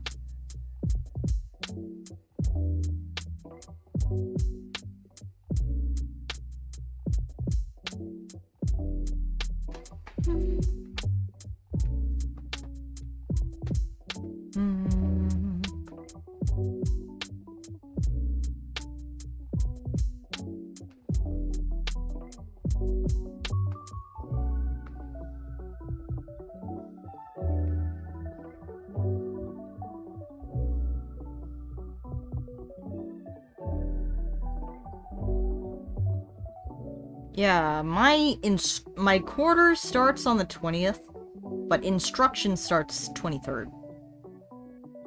And then from then on, like, my schedule will be all weird. It'll be random.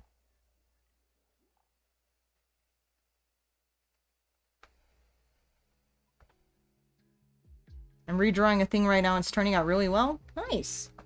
That's good to hear.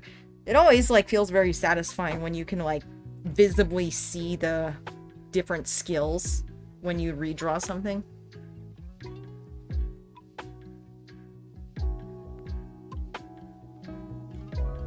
I don't have a summer break. My mom's school was like that too. Kind of like that's how the Asian schools work. But instead of summer, like a big summer break, they just have a number of smaller breaks.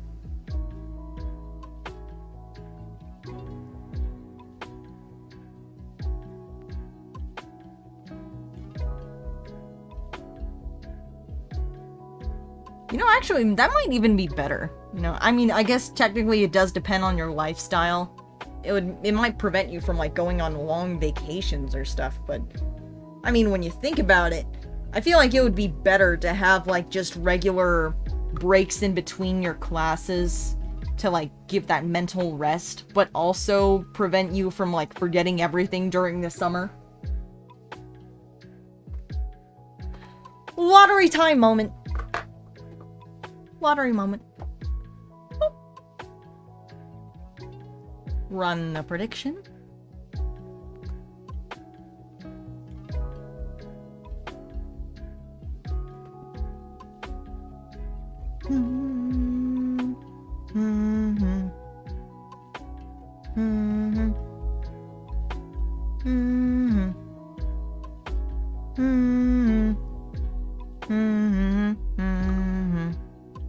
Place your bets. Place them. Do it now. Do it now. Please heal my broke ass. Well, maybe you need to take a little gamble. Because you might not win too big if you choose the safe option, but we'll just see.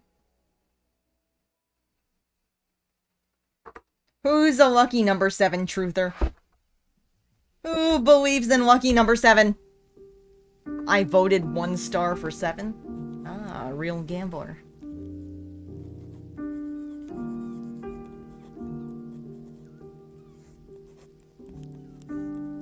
Viewers in your region can only predict without using any lucky stars? What does that even mean? Like they want you to insert your credit card in there or something?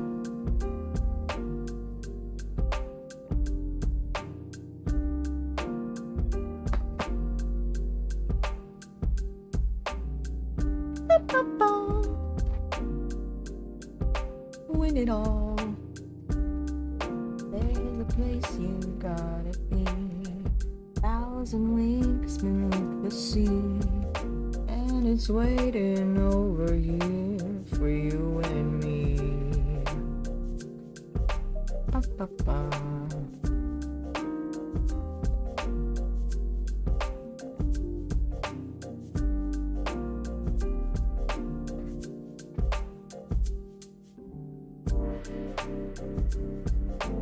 Okay, let's see.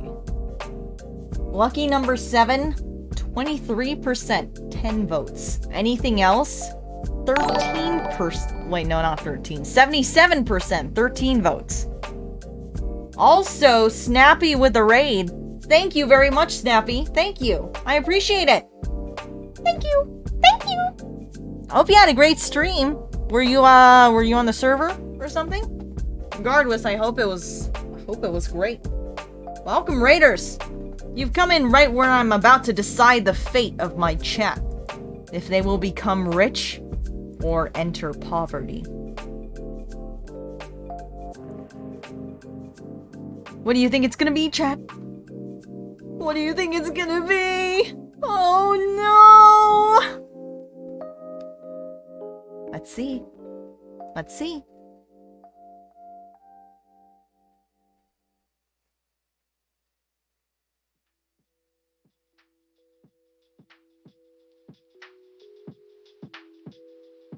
Ooh, so close. 7 truthers. You were this close. Man. Well, you know what? That's just how the cookie crumbles. One day. I believe in you. One day. Anyway.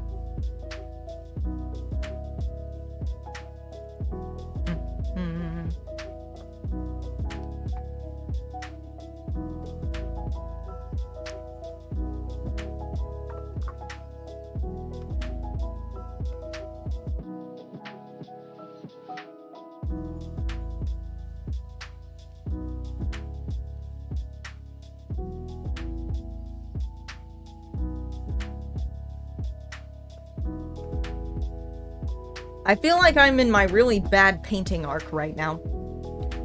This is not coming out in any way like how I want it.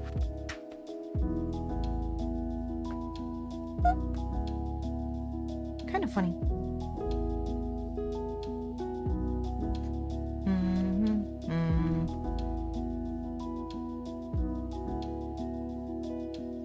At least it's not your mom's credit card. You know what? I can't even comprehend the kids that have stolen their parents' credit cards to buy something before. I mean, that's practically... That's like a death sentence, really. I mean, my mom already got, like, so pissed at me when I took money from her wallet to give as a reward for a fake, like, rock, paper, scissors game with my dad. Imagine actually spending their money. I'd be dead, really.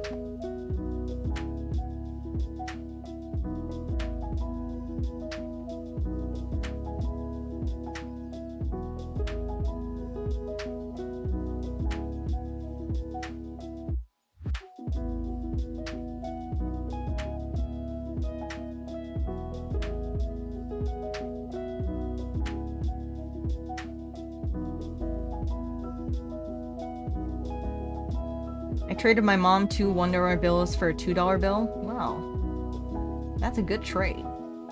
$2 bills are quite rare. You know, actually, there's a... My principal put a $2 bill underneath all the diplomas in our high school. Granted, we only were like 36 kids, so it's not like he had to get a ton. That's kind of cool. I don't know where my diploma is now.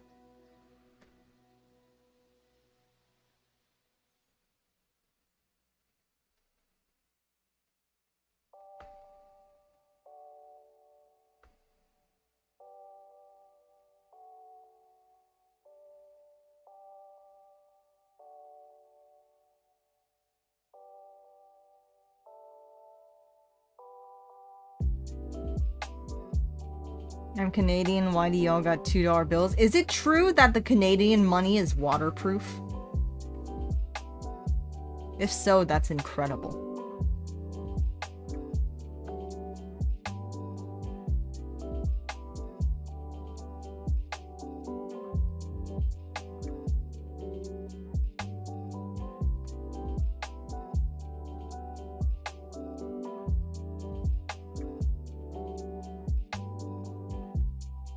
American money isn't waterproof?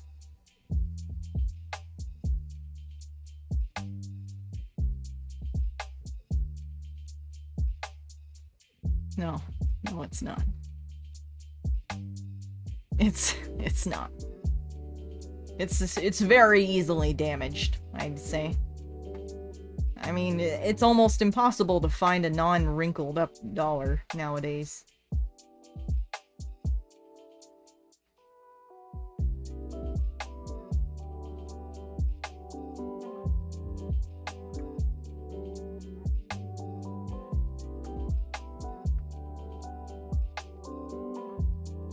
I always wonder how it affects the economy when some money is, like, permanently, like, unable to be used again. Like, if you bury money with, like, a dead person, or, like, I don't know, if it gets lost in a river or something, how does that affect it?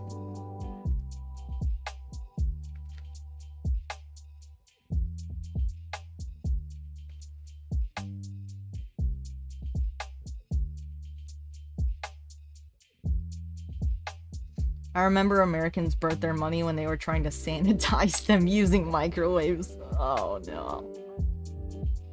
Oh no. Is it just paper? Yeah. Yeah, I mean the American dollar is just paper. The paper. I mean, I guess I don't know. It just feels like a soft paper, I guess. No, we do not have the plastic money.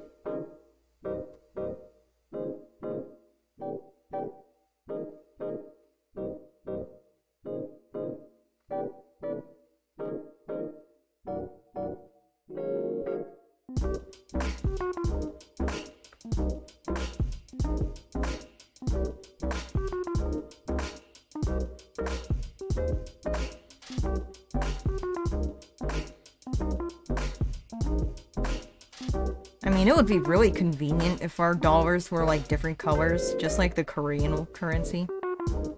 Korean ones, you have like the won, the chunwon, like the ochunwon, the manwon.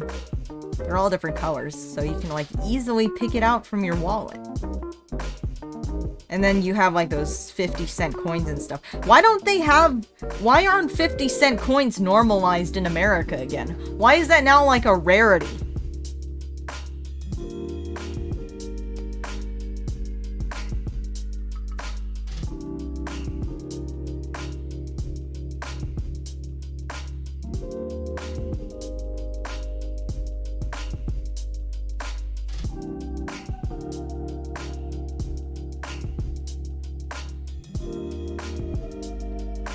Coins are pretty much worthless in America. Yeah, I can't even recall the last time I've used coins.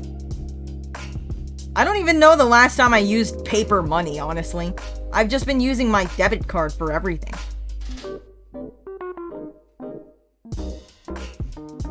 One day we'll just be paying in cryptocurrency. I'll use Dogecoin at the cinema. I'll pay my wedding in Bitcoin. I'll buy my house with Ethereum.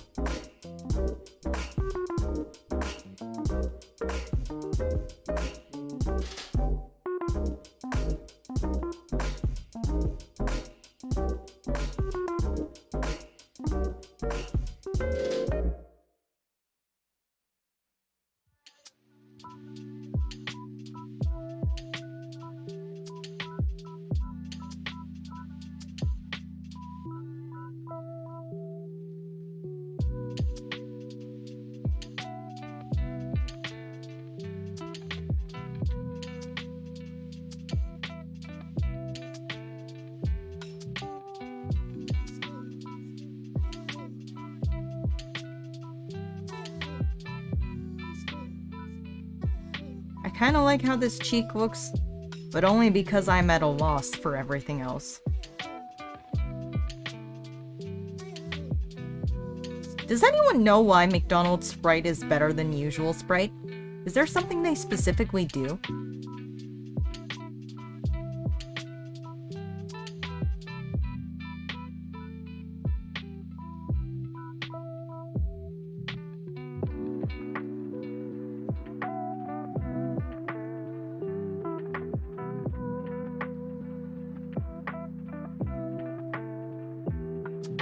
What if it's like the Krabby Patty formula, where like everyone that says it's good is just like part of the marketing team?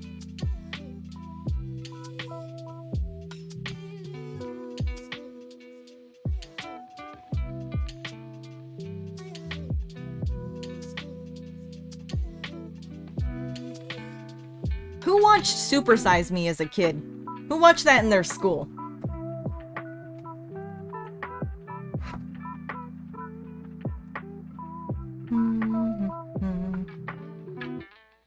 I'm glad I didn't exist in that era of fast food. My God. It's like staring death in the face. Looking at those the supersized Coke. The fries. Oh God. Supersized? Ah, yes, you have yet another thing to learn about America's beautiful history. We used to have a supersize at McDonald's. It was so much bigger than large. It was like, I don't even know. It's like you could feed like 3 families. This is enormous. The fact that they let people make that decision for their lives really says something about society. Kind of a society moment.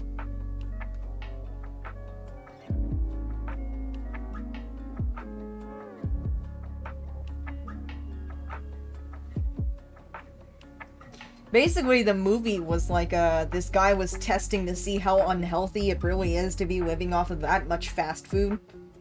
So he basically, like, did a thing where every day he ate only stuff from McDonald's. Like the McDonald's menu. I think they actually had to stop because he was getting so unhealthy from doing it.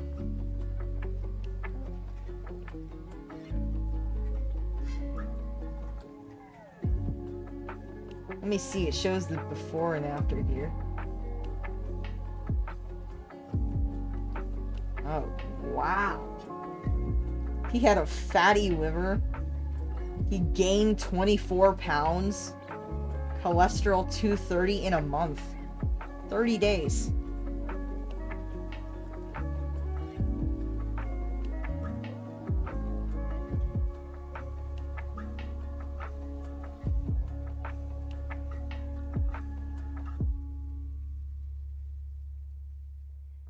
You should look into Heart Attack Grill if you never heard of it. I've heard of Heart Attack Grill. I know Heart Attack Grill. Chat, do you know Heart Attack Grill? That's in Las Vegas, right? The fast food... Not even fast food, it's just like the extremely unhealthy restaurant run by a literal supervillain. Well, chat, if you don't know about the Heart Attack Grill, it's probably the most American you can get, really. It's an unhealthy restaurant, all centered around the fact that they want you to die. They want you to be so unhealthy in what you eat that you die. You have a heart attack.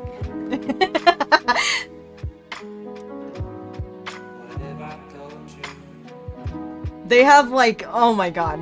Like they have like these like 8 patty burgers. It's called like the triple bypass burgers, like 20,000 calories. They got all these fries. They got these like butter milkshakes. Like literally, if you're obese, you eat free. They want you to like die faster. And then if you don't finish all your food, they spank you.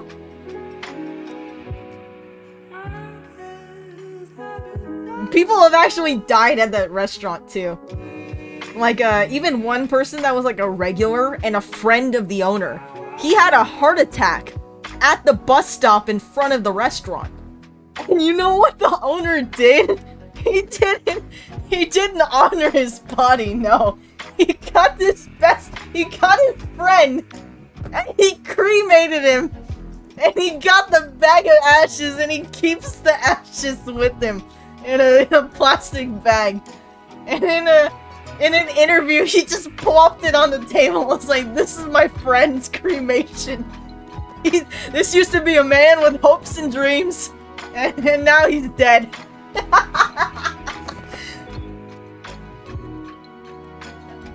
Yeah.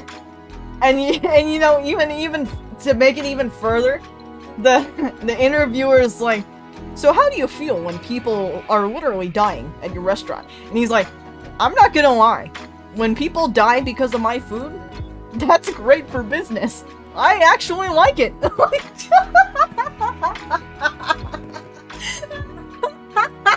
He doesn't try to hide it at all. Oh god.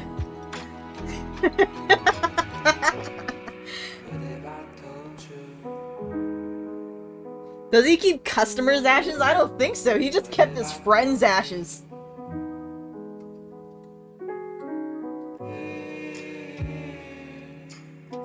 I think he even used, like, his dead friend as an advertisement or something afterward.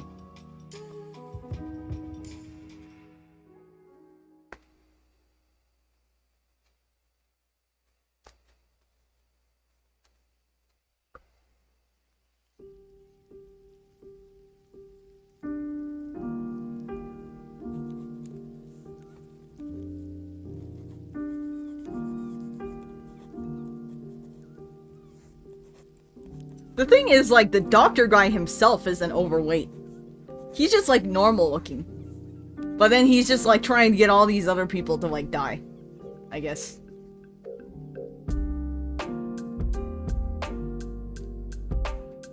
Because, like, his philosophy is that it makes them think about their health or something. I guess in the sense that it gives them, like, a health scare. Yeah, maybe when they die.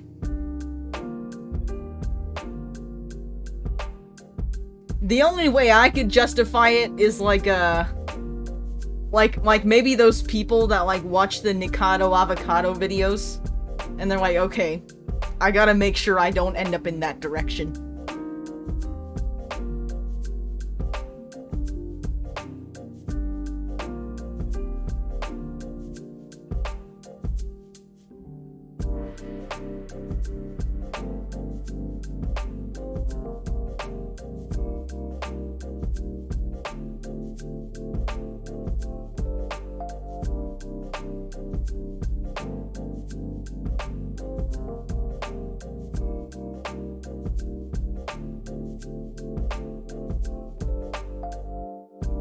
What's the place called? It's called the Heart Attack Grill.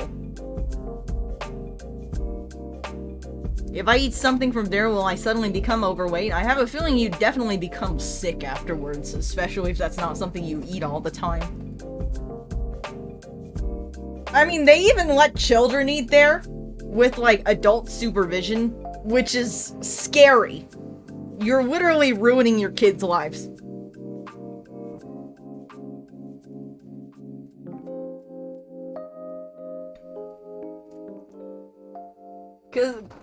Cause he battled that idea, cause he's like, well, we only allow children to eat with adult supervision, so I don't want kids to become unhealthy.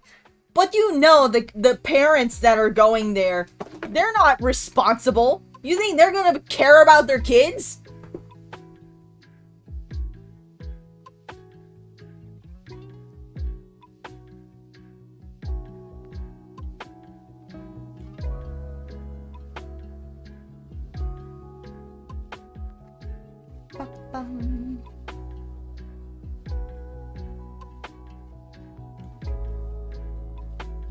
This looks really weird. Little sip.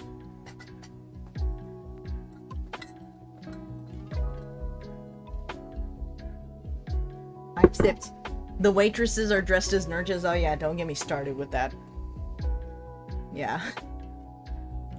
They actually, I think they even have like drinks that come in IV bags or something.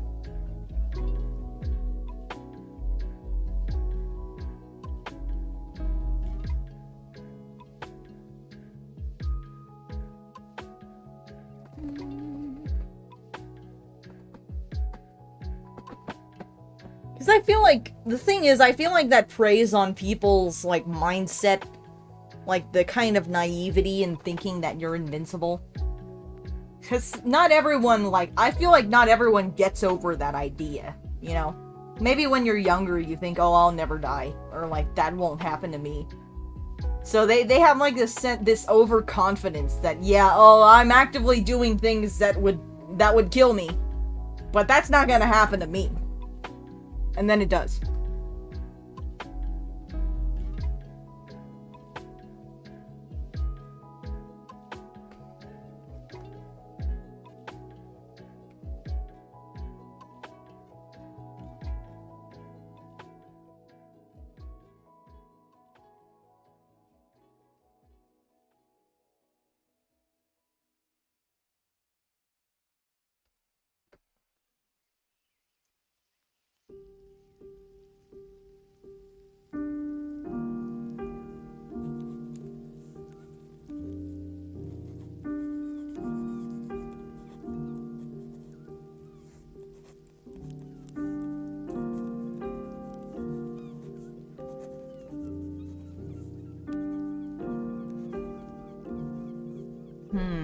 Maybe if I just get a fresh start and paint over this, it'll come out better.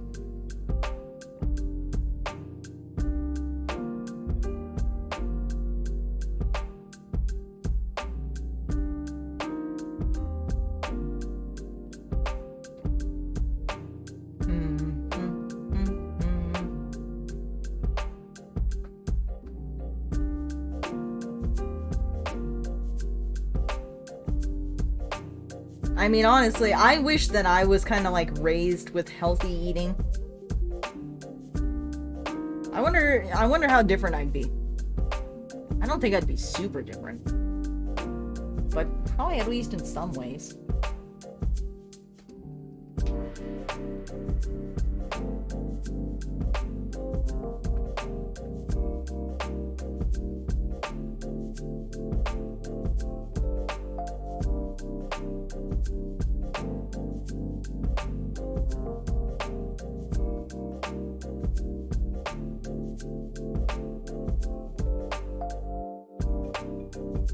I was a very picky eater when I was young, so it's very hard to try new things now without gagging or throwing it up. I was also kind of a picky eater myself. At least to like the kind of Asian foods and seafoods and stuff like that. I don't know, I think it wasn't really approached the correct way by my parent. Which just led to me getting like further traumatized by new foods, which made me pickier.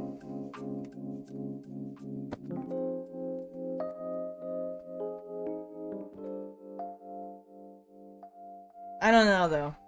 Because, I mean, like, sometimes I look back with a little resentment, and I see the baby videos where, like, little tiny kid me is drinking a milkshake or some shit. I'm like, God damn it. God damn it, I've already started from this early on.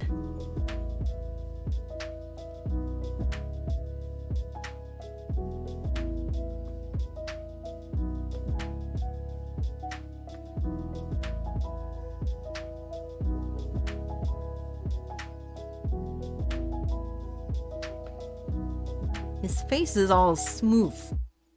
It kind of makes me think of, like, rubber. Like yellow rubber.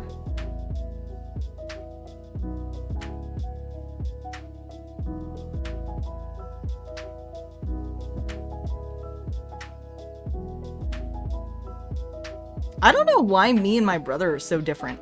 Because he has a much easier time eating, like, Korean food, Asian food, than me. I don't know why. Inexplicable.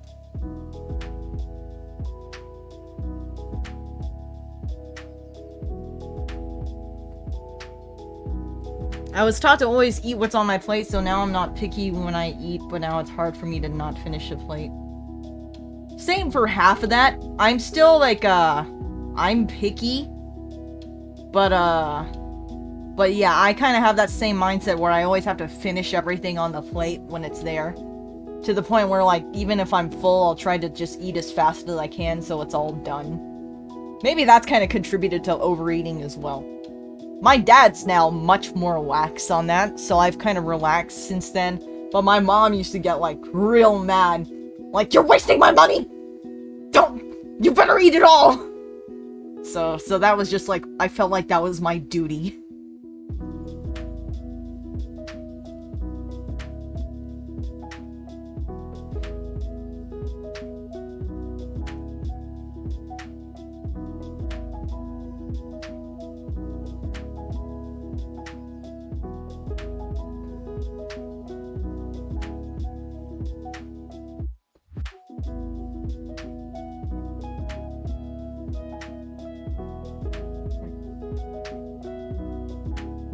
In my family, there's definitely a sense of bias between me and my brother. My brother had a rough time during his birth period, meanwhile I was just born. I think I just, like, experienced that typical thing, that firstborn's experience, where, like, you have to go through your parents' experimental phase, where they, like, that's where they're figuring out how to become a parent. And then by the time they have kid number 2, they already kind of know what to do.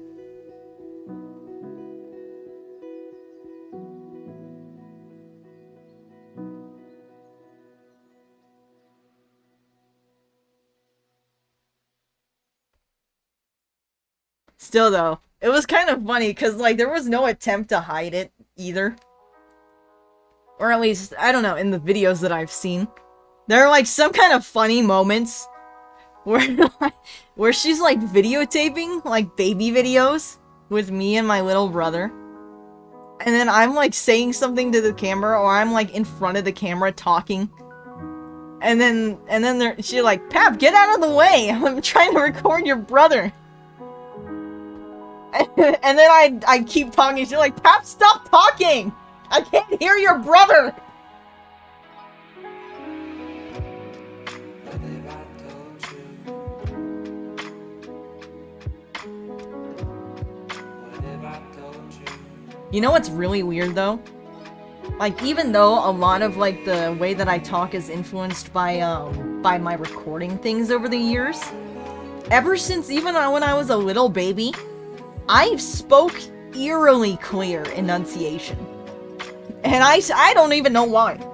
But I, like, listen to little kid me, just, like, reading it with the exact pronunciation in English when they're speaking. And I'm like, what the fuck? That's not normal.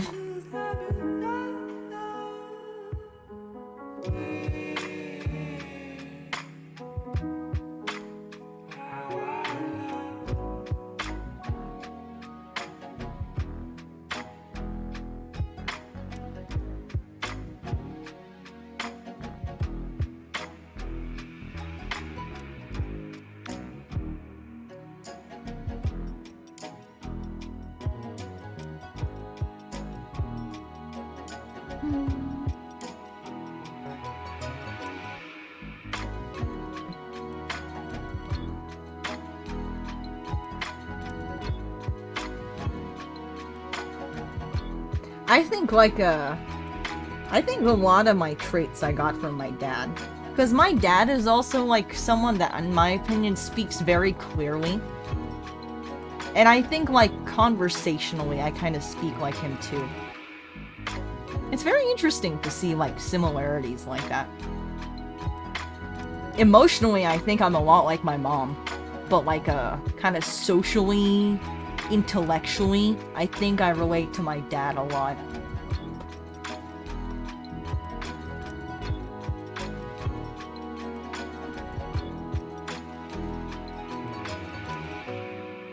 What have I told you? What have I told you?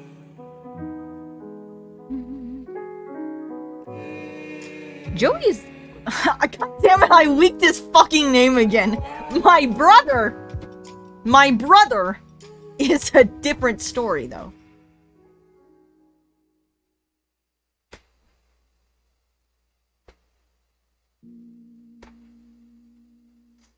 I don't really know what to ascribe to him. He's kind of like, just different. Like, just in the sense that, like, I don't see any, like, super clear similarities, kind of like I do with, like, my own dad or something. But maybe it's just because, like, I don't know him inside his head, so it's not like I can do that level of introspection. I don't know. And even, like, appearance-wise, he doesn't seem to be, like, super clearly looking like one parent or the other. I look a lot like my dad. That's, like, kind of, like, clear. Especially, like, the shape of my head and, like, my hairline. Exactly the same. Like, if I pull my hair back in a ponytail so that it looks like I have short hair, I basically just have my dad's hairstyle.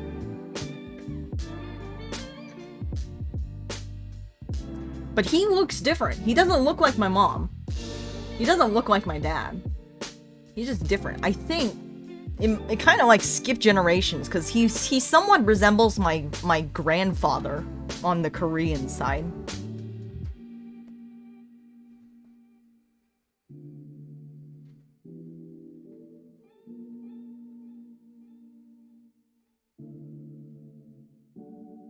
Anyone else, like, ever had that period as a kid where they secretly wish they were adopted?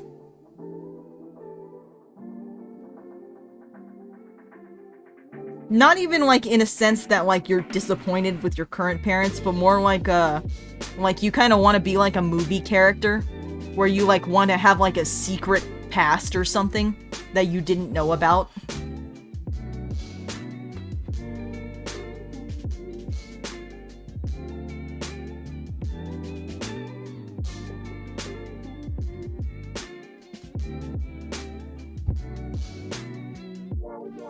Wanted your family to choose you? Oh, that hurts.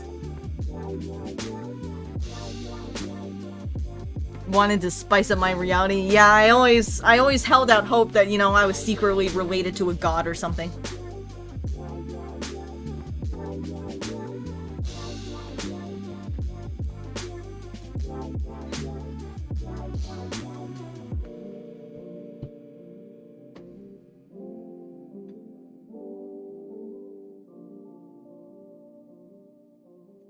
You know, when I was a little kid, I used to kind of like, I used to be convinced that my animals, that my pets could secretly talk to. Sometimes I'd like just, I'd have these little moments with them, and I'd like look them really close in the face, and I'd be like, I know your secret. I know it. There's no point trying to fool me anymore. I already know you can talk. So might as well confess. And then I just keep saying stuff like that to try and get them to talk.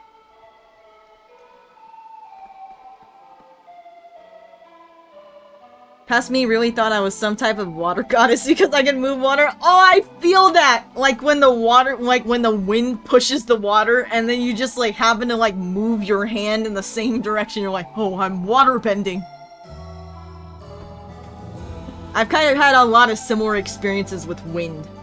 Like the wind would like swirl around and I'd just like start moving my hands around like kind of in circular motions. And then like maybe by chance it would make like one of those wind circles with the leaves or something. I'm like, oh shit. Oh shit.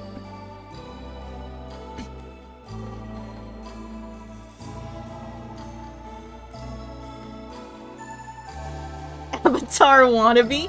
Yeah. Yeah. Hello, Lemon.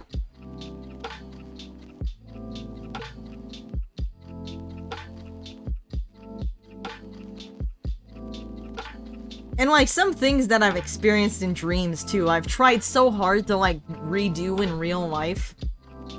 Like in dreams often like if I like forcefully flick my hand out from a fist motion, I can like make fire, like a firebender. Not really like shooting fire, but it just, I can like, I'm like a human lighter in my hand.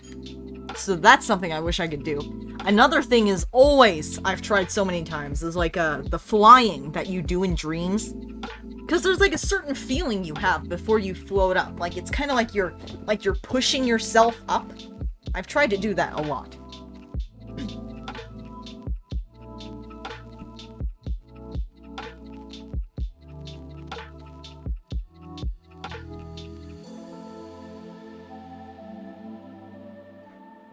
Hello, Toxic Rat.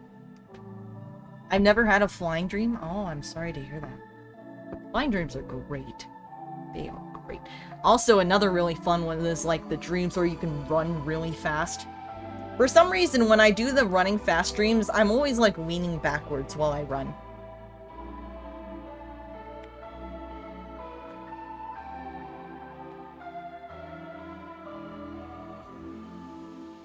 Another one, which unfortunately kind of hits closer to home, is like when I dream that I have like a certain talent that I don't actually have IRL. Like one of the most recurring ones is that I dream that I'm really good at singing, like can even do like opera singing.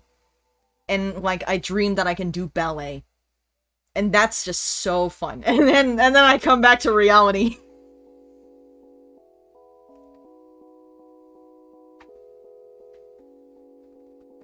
I remember I dreamt like dancing to Swan Lake ballet. That was ethereal. Have you watched Penthouse? I don't think I have.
Question, chat.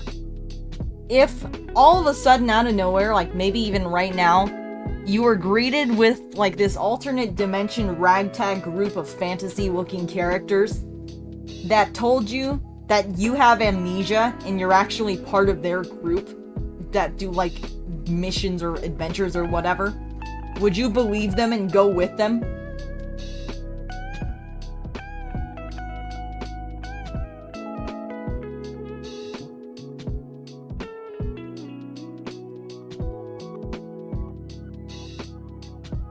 I don't care if they're lying.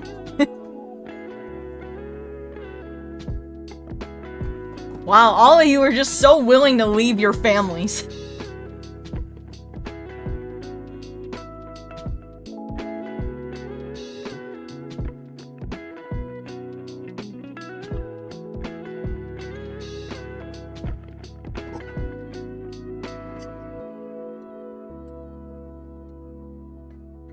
We have phones they can call me. They're in another dimension!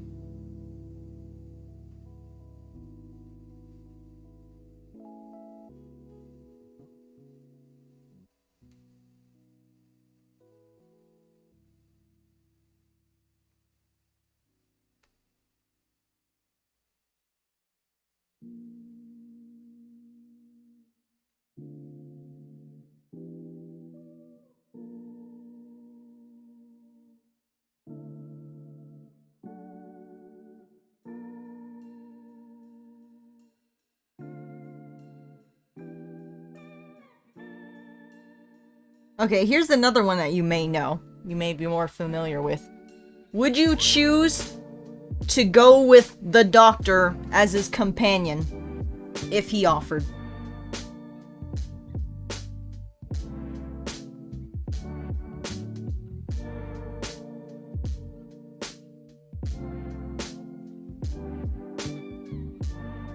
No? Really?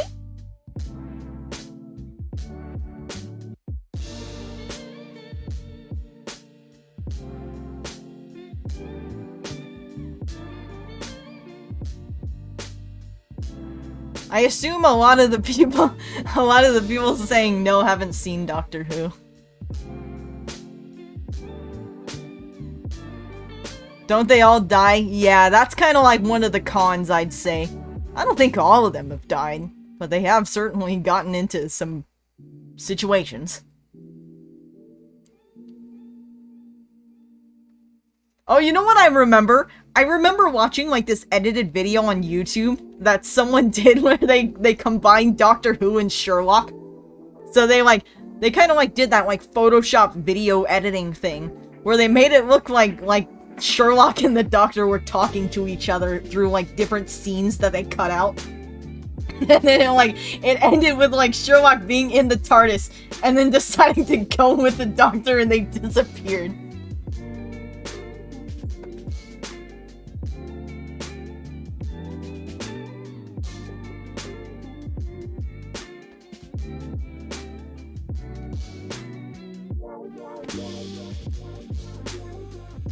Yeah, actually, it was kind of cool at the time when I saw it. Was it with Supernatural as well? I know the whole Super Wholock thing, but the video itself was just the Doctor and Sherlock. Specifically, I think it was like the 12th? 11th Doctor? Yeah, 11th. Which Doctor's your favorite? Mine's 10.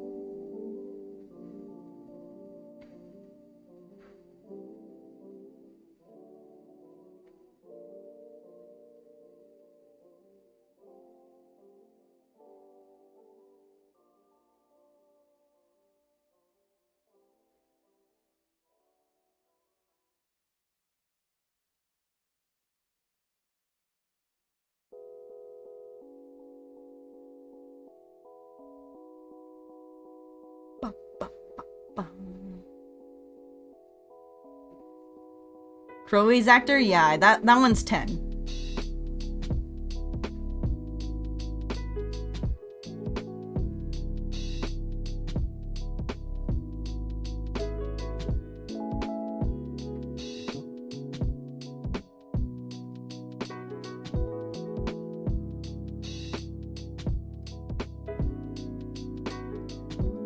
I remember after seeing him in Doctor Who, I had like this whole obsession with watching David Tennant.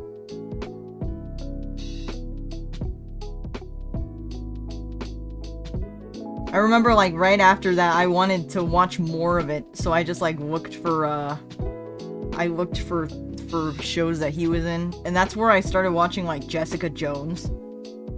I really liked him as like the villain in Jessica Jones. And then he was in Good Omens, and that was whoa, serotonin boost. Can't wait for the next season.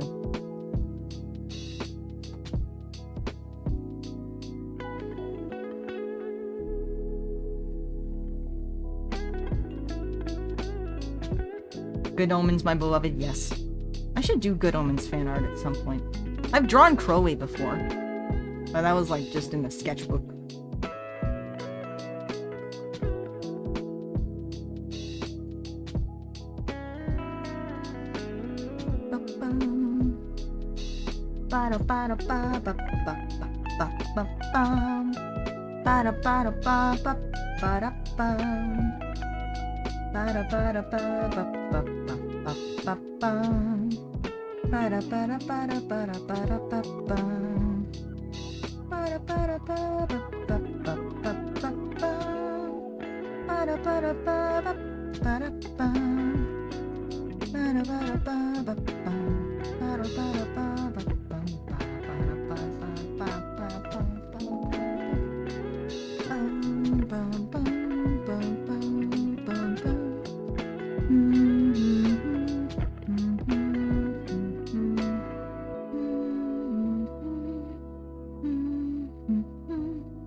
One time someone commented, look, another fatherless child, and I was sitting with my dad at the time, so I just slowly looked over at him. You know, sometimes, I guess, like, some people don't think that I really look like my dad. Even though we have a really similar facial structure. It's because I look more Asian, and, you know, he's Mexican.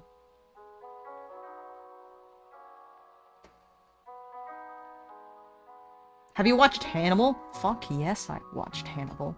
I love Hannibal. Hannibal's great. I love it.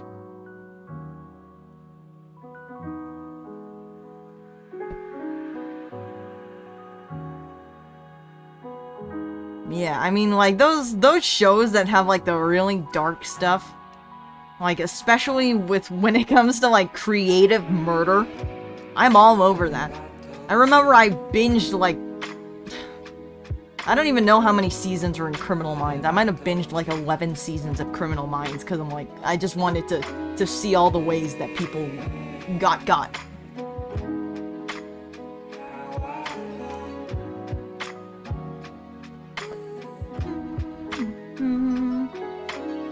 Hannibal's really cool though.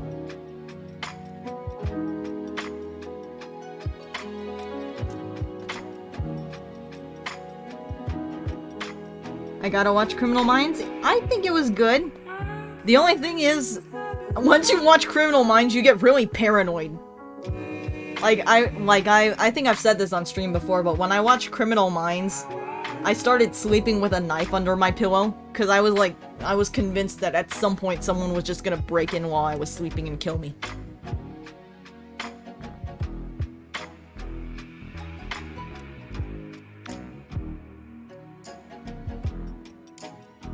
But it's entertaining.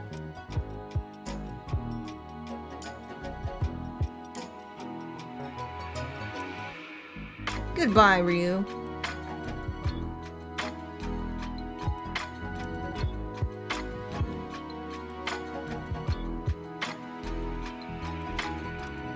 Who's your favorite character from Criminal Minds? I think I actually... Oh, I may not actually remember their names that well.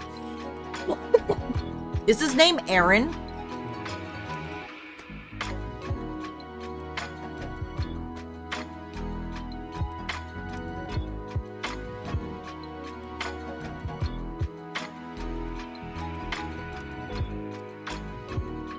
Describe him. Oh, that must mean I didn't get the name right. The guy who's...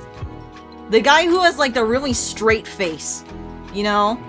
Like, he's also, like, high in the position among the Criminal Minds team, and he had, like, that wife that got killed. Hotch! Yeah! What's his first name?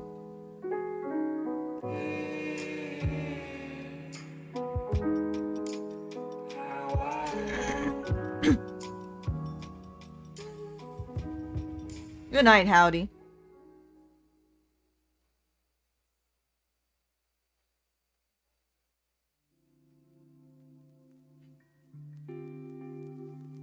I think it's what you said, Aaron? Yeah. Yeah, I really liked him. I think right under that was probably Reed. Aaron?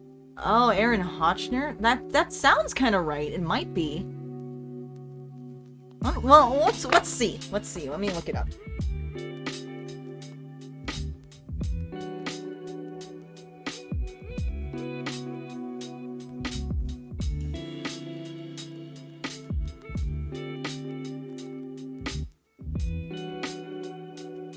Yeah, it's Aaron. Aaron Hotch.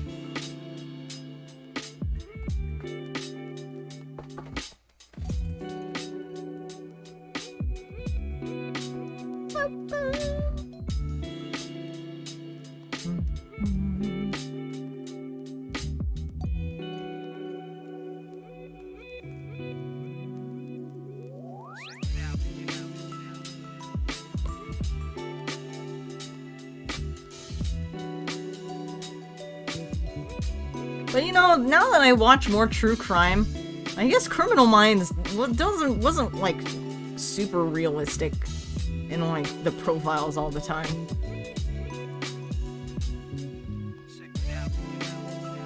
Something I actually specifically remember is like almost every single time they profiled someone, he was like impotent.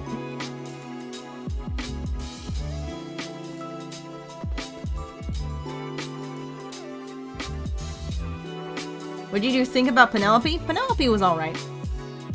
I don't have really like any specific opinions about Penelope. She got shot? Yeah.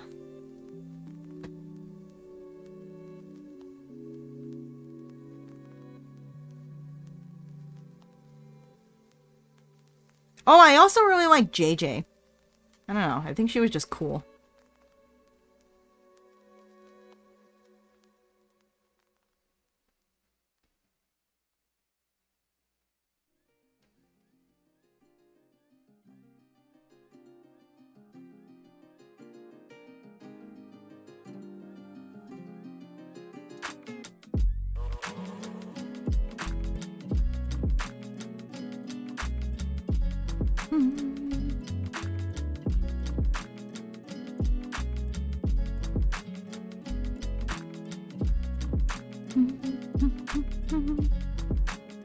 Round beanie moment. Looking at Pap's Twitch verification icon. Yeah, it's so hot. So attractive. Fits me quite well.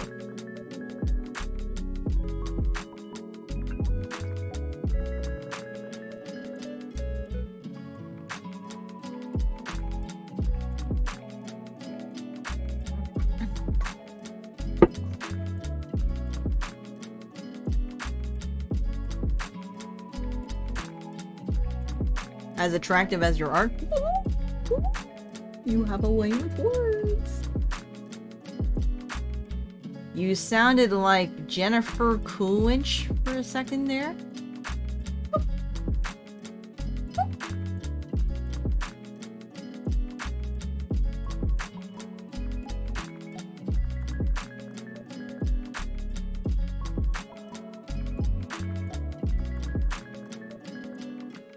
Verification equals attractive.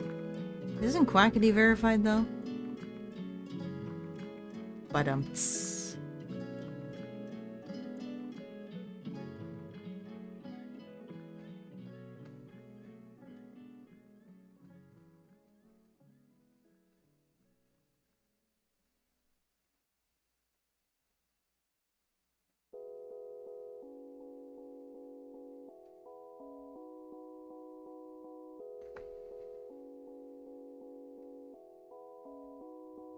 why does the verification look kinda... Verification kinda... Yeesh.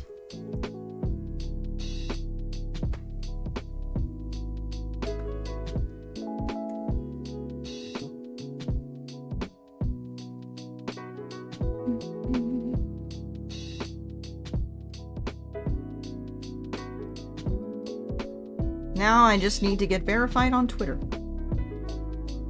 Any day now. Any day we'll hit 100K.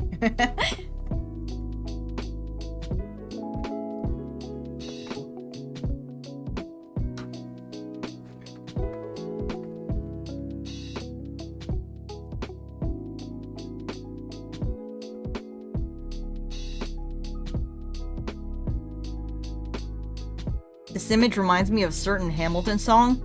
Are you thinking of Burn?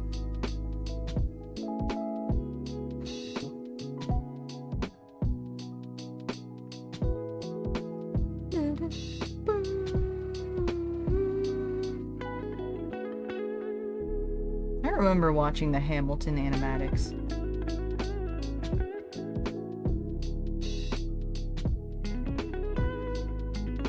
Something that kind of makes me giggle is that Sadist was kind of making stuff during that era too. It's interesting, like when you think about it, like especially seeing how much they've grown now. I think not just them, but like in general, like any channel where you see like they've been making videos for so long, makes you realize that there's a time and place for everything.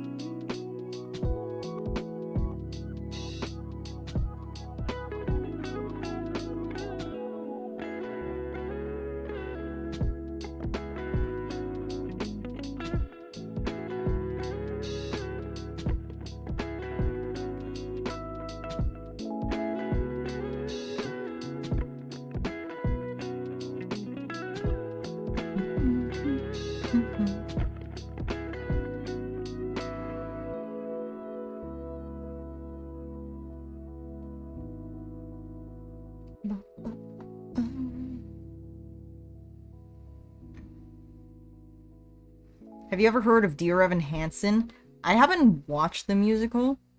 I mean, I know it's like one of the well-known musicals, though. And aren't they making a movie for it? Isn't that like releasing this month?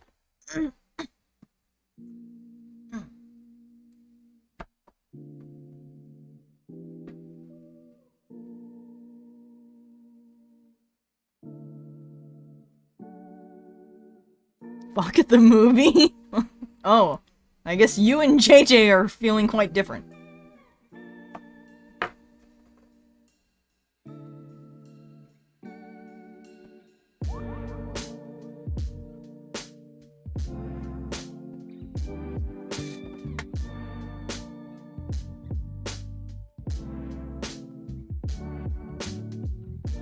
The movie does not have good reviews from what I've seen. Is that critic reviews though? Or is it like audience reviews? Because I've learned that critics' opinions mean nothing.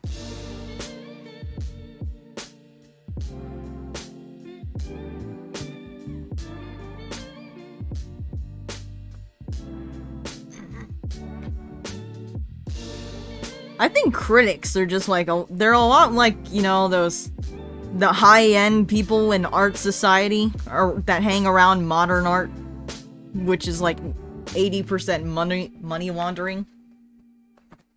Where they just like, they get really pretentious for no reason. Like, the art value, the morality. No. You simply don't understand.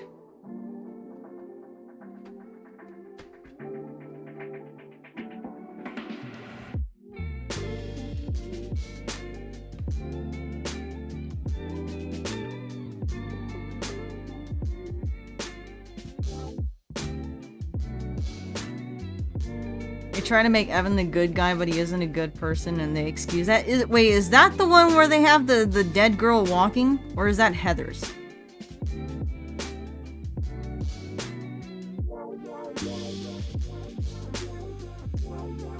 That's Heather's? Oh, I have no idea what Dear Evan Hansen is.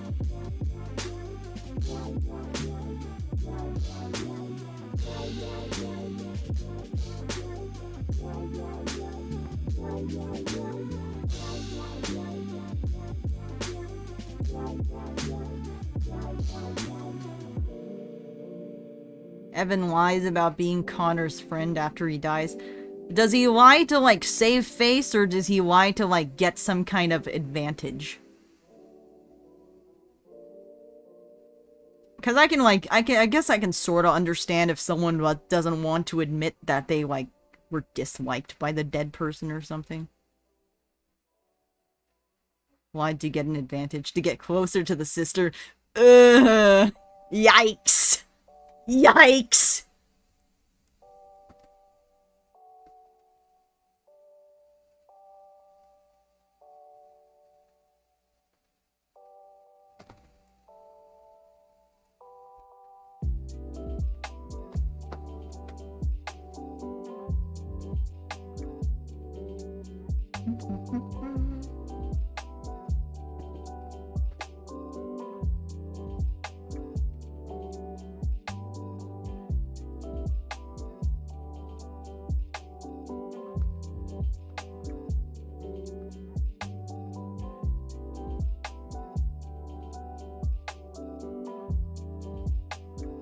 One musical that I really like is Legally Blonde. That one's very, like, lighthearted. It still has a cute message, too.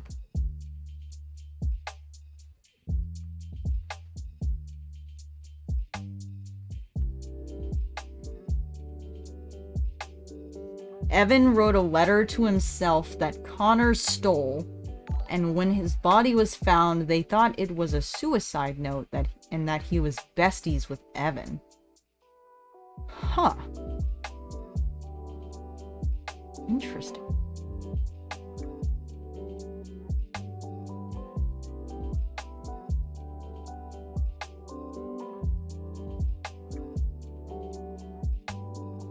Jennifer Coolidge was in the Legally Blonde movie. Woo!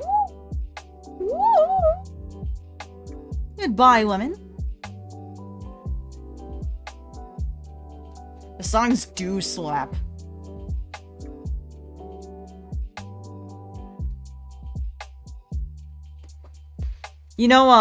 Actually in the...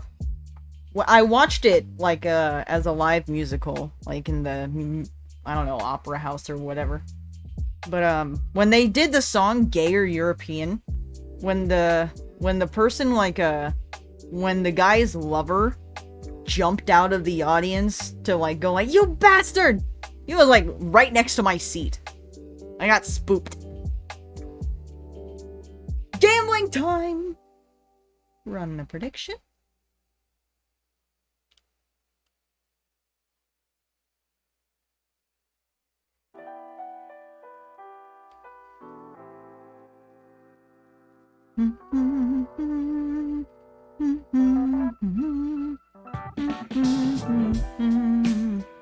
Gay or European was from the Legally Blonde musical? Yeah, you know what? I didn't know that either. Until I saw it. You pushed the wrong thing. Oh, JJ. What the heck? Worst mod. Worst mod. Demoted. Demoted and banned.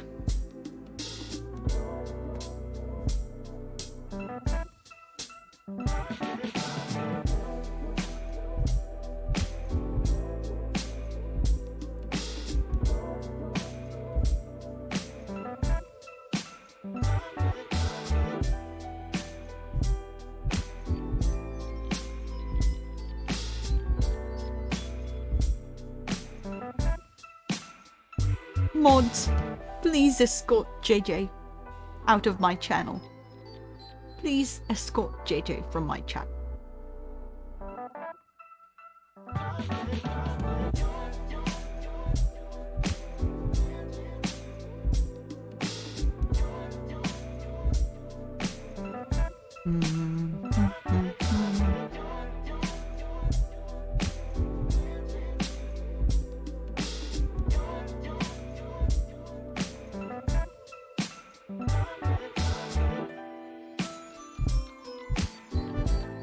Chat, if you went into this very sus-looking, suspicious, ancient-looking store that held a variety of possibly magical items, are you the kind of person that's wary of the potential curses and refuses to buy it?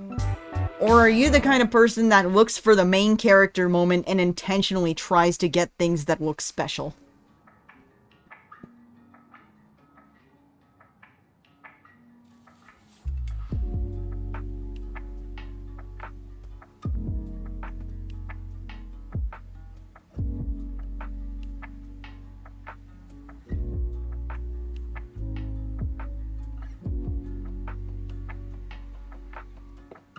Anyway, let me look at the prediction.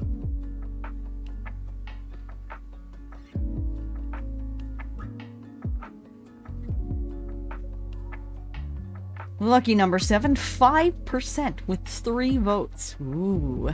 Anything else? 95%. 15 votes. Let's see. Let's see. This is a dangerous one.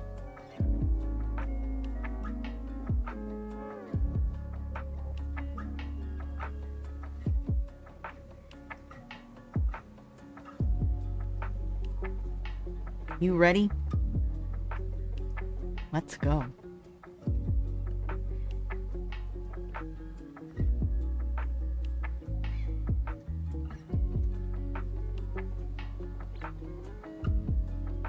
Oh, so close! So close! Dang! I was rooting for you, Sevens. Man. Eventually. Someday. Someday it'll happen. Anyway. Before we even get a chance to recover, it's time to gamble. Back-to-back gambling. Oh, fuck. I was gonna run the prediction, and I immediately ended it. Ah, good flip. Good coin flip. 0 versus 0.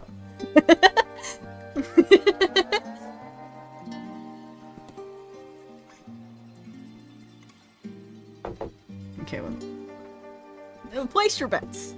Place your bets. Place them. Place them.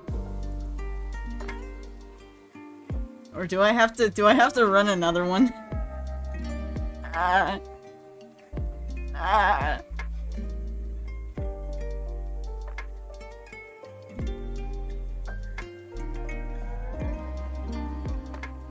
This is fine. This is, let's delete that. And run prediction. Coin flip. Up. Now place your bets. Now place them. Do it! Do it now. Please! I beg of you! If you don't run that prediction right now, if you don't bet right now, I'll do something drastic. You won't like that.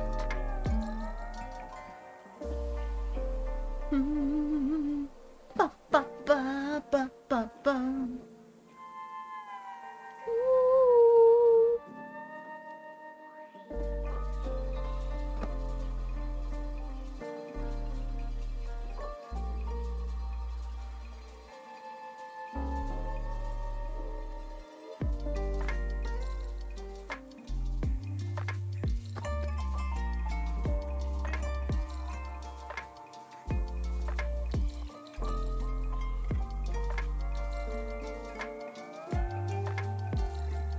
Alright.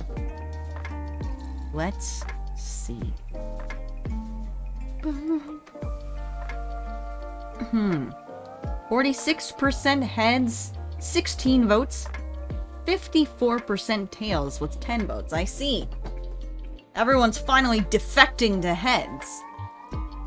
Well, we'll see if you hopped on the bandwagon too late or not.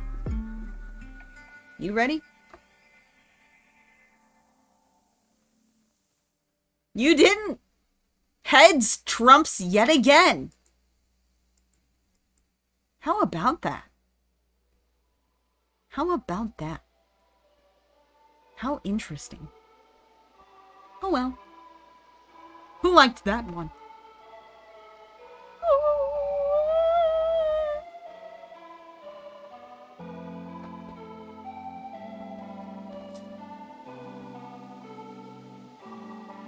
We didn't make that much progress.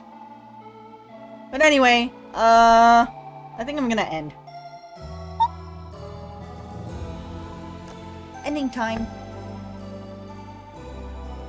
This is a good second stream I've seen. Your voice is really nice. Thank you!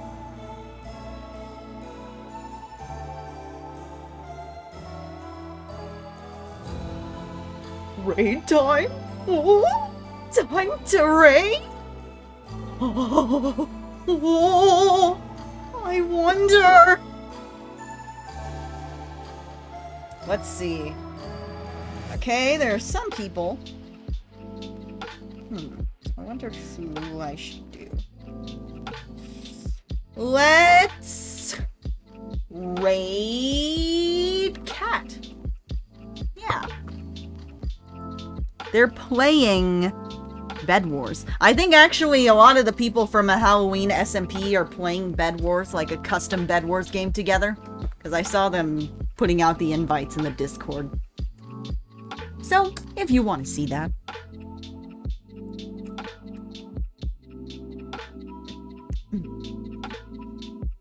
Join the raid! Join it! Join the raid, join the raid, join the raid! Join it, please! Please! Please! Join it! Join it now! Bye! Bye-bye! Goodbye!